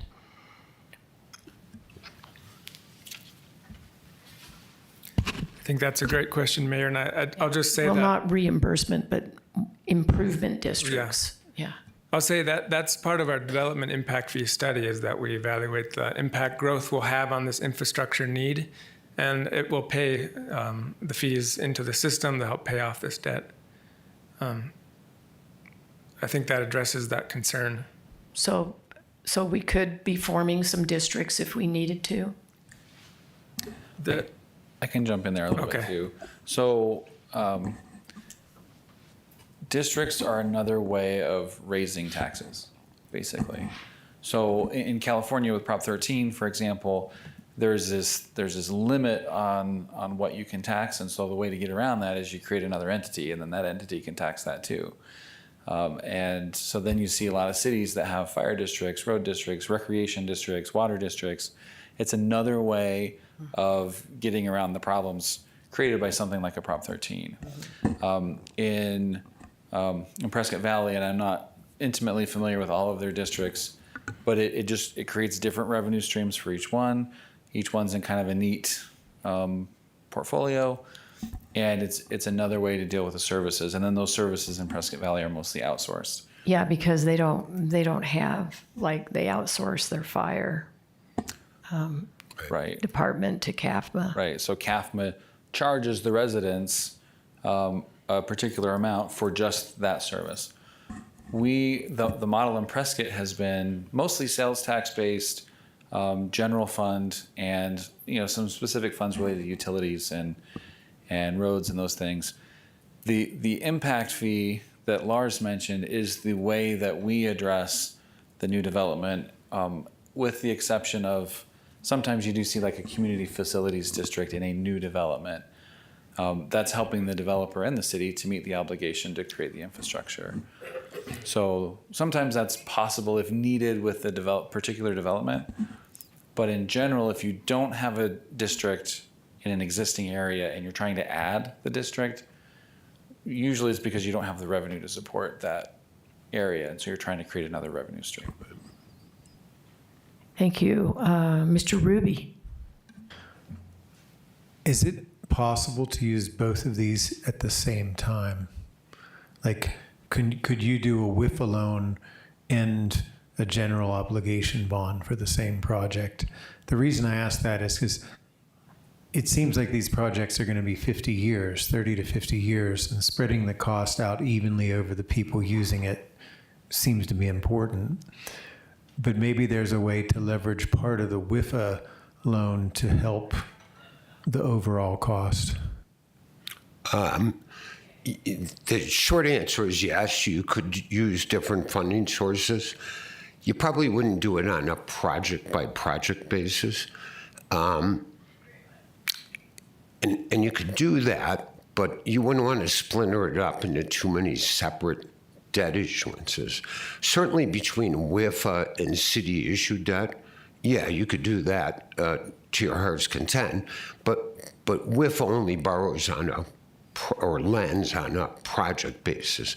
So they want a discrete project that you're looking at, and they won't go out 25 years. So if you're looking to borrow for 25 years, you wouldn't end up doing WIFA.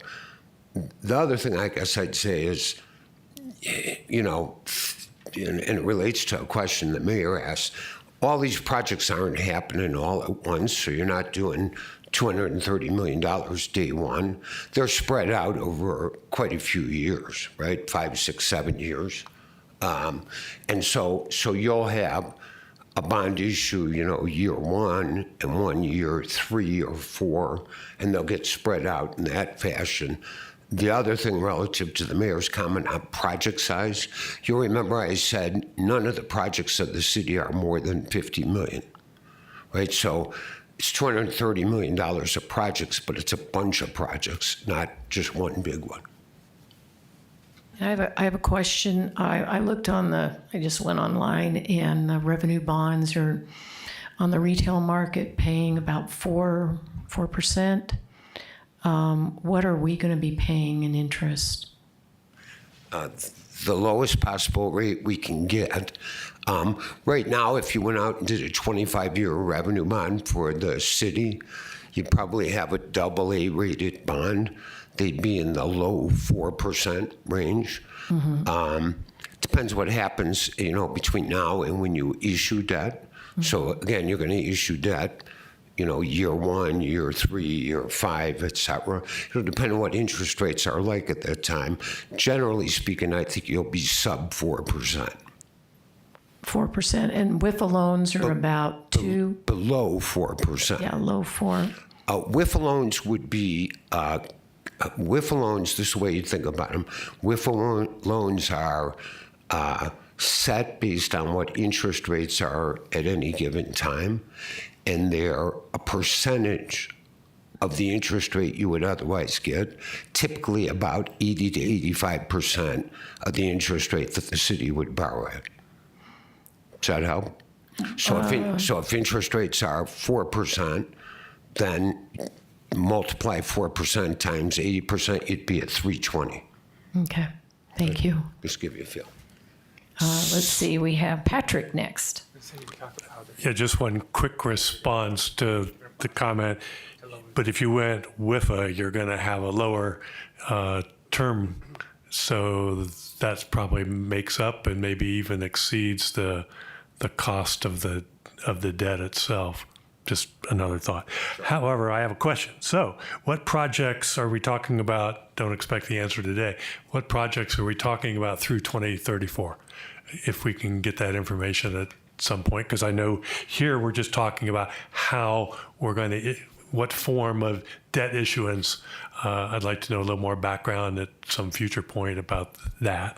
And then secondly, we know the legislatures can looking at tax increment financing, and will that have an impact on our assessment of how much will be going out with this kind of mechanism as opposed to a TIF for a particular district?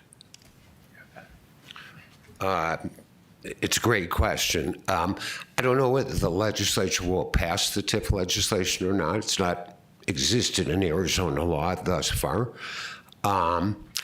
It wouldn't really apply here, so a TIF is a tax increment financing approach. Basically, the concept is you take think of a downtown area, let's say.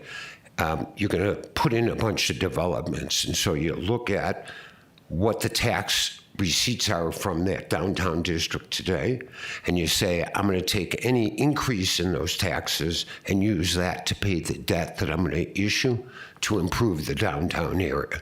So that's why it's called a tax increment district. That wouldn't really apply here. I thought the city manager said it well. What Prescott has done and what you're doing here is you're really looking to put in wastewater improvements that benefit the entire city. Maybe some areas more than others, but you're looking to centralize your wastewater system into a single plant, as I understand it. You're looking to put in development associated with growth, and you're looking to charge ratepayers for the cost of operating that system to either deliver water or wastewater services and pay for capital infrastructure needs that have a 30 to 50 year life. You're going to spread the cost of that over not just today's taxpayers, but future taxpayers by borrowing for 25 years and repaying that debt over 25 years. So the people today pay a proportionate amount, but the people in year 2, 3, 4, all the way out 25 years pay their share. So you have generational equity associated with a long-lived capital asset. Does that help? Yes, so on the tax increment financing piece, I know we actually did several when I used to work for the city of Columbus. And so I hear your point, and it was more for street improvements that were being undertaken. You're right, not system-wide, so thanks for that explanation. Lois. Thank you. I do know when we were looking at the rates a couple years ago following the Reftela study, when was that, 2 years ago? 2 years ago in 24. And I asked, given the huge bumps in year 1 and year 2, which you just showed on the charts earlier, and then at least water went down to 2%, but wastewater kept gradually down. And I asked, can we delay some of this or postpone it a year or two or to try and smooth this thing out? And the answer from staff at that time was no, that you had kicked cans on these projects as long as you possibly could. And so one of the things that we talked about earlier today with the strategic plan was in strategic priority number 3 about infrastructure.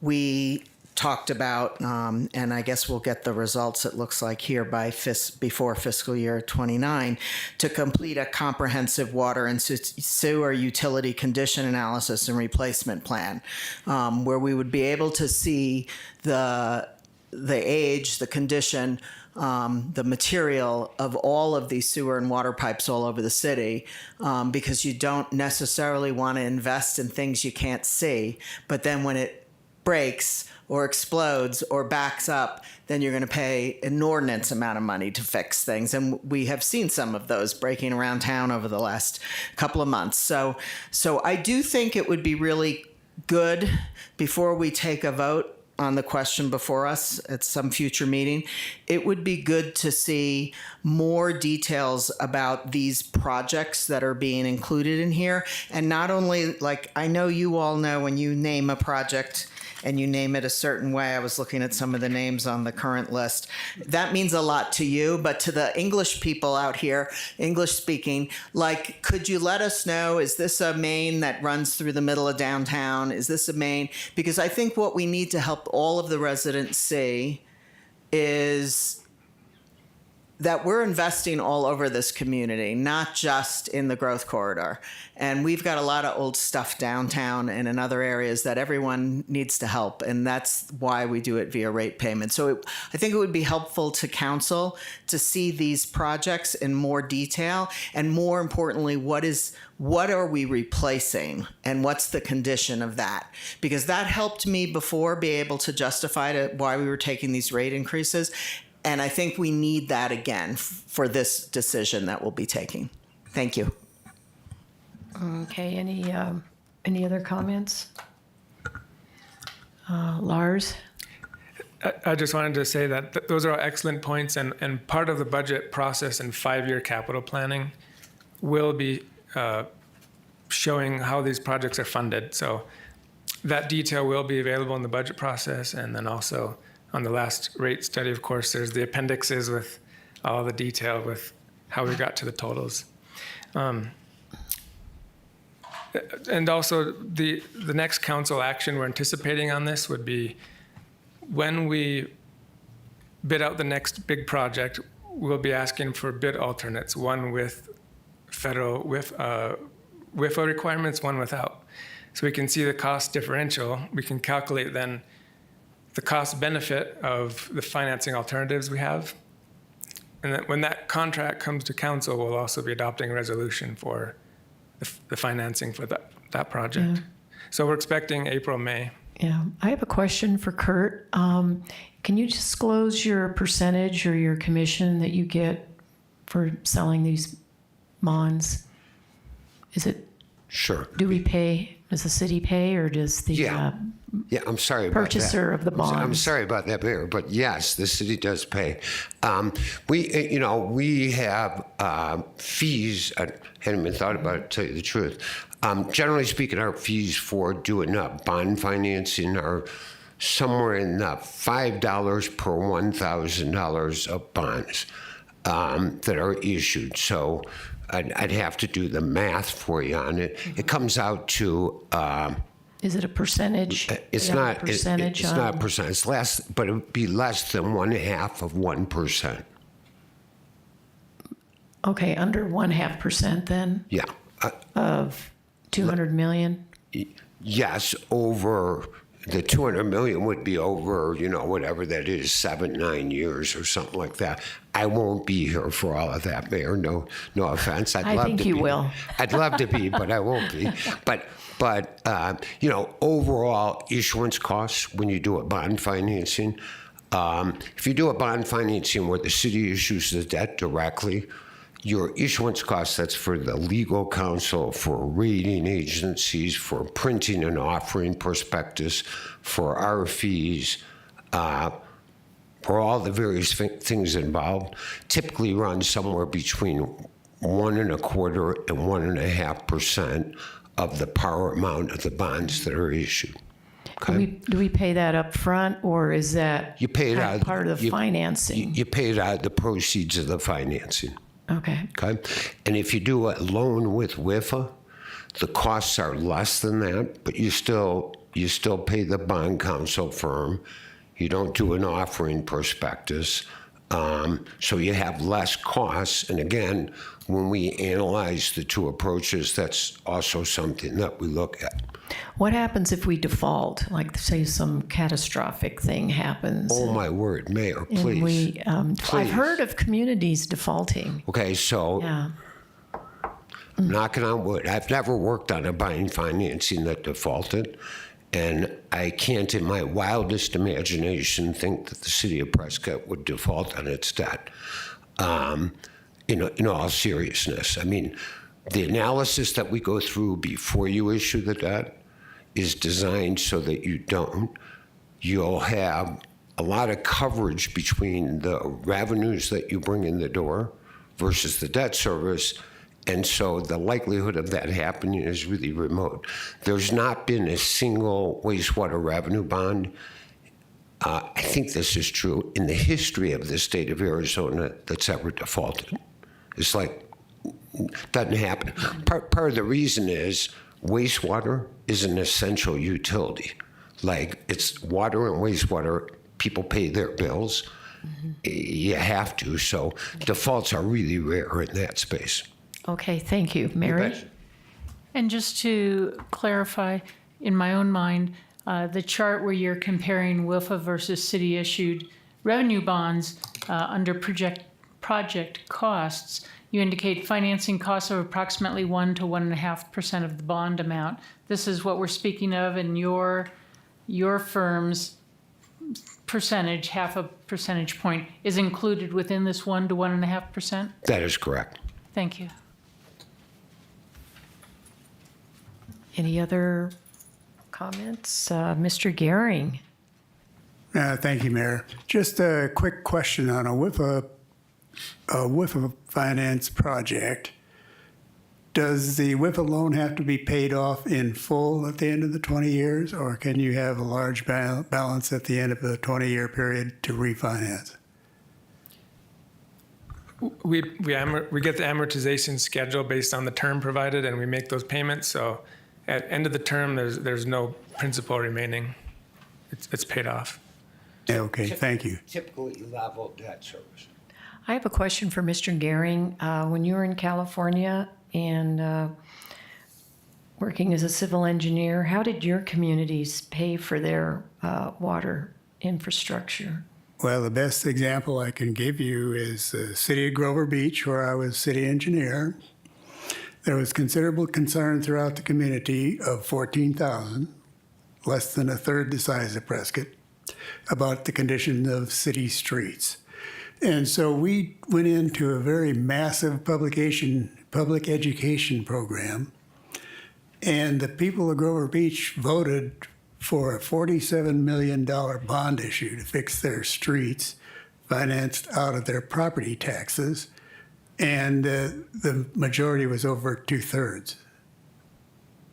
We did a similar thing for our street, not similar, but we had an issue, and we have a 1% sales tax that the public generously tax themselves for, and then we have to renew it every certain amount of years, go to the ballot, and hopefully have them renew it for infrastructure like our roads. Okay, any more comments? Any public input? We don't have any comment cards. Oh, okay. Well, just in case they forgot, I was going to ask anyway. All righty, this meeting is adjourned. Thank you. Thank you. Thank you.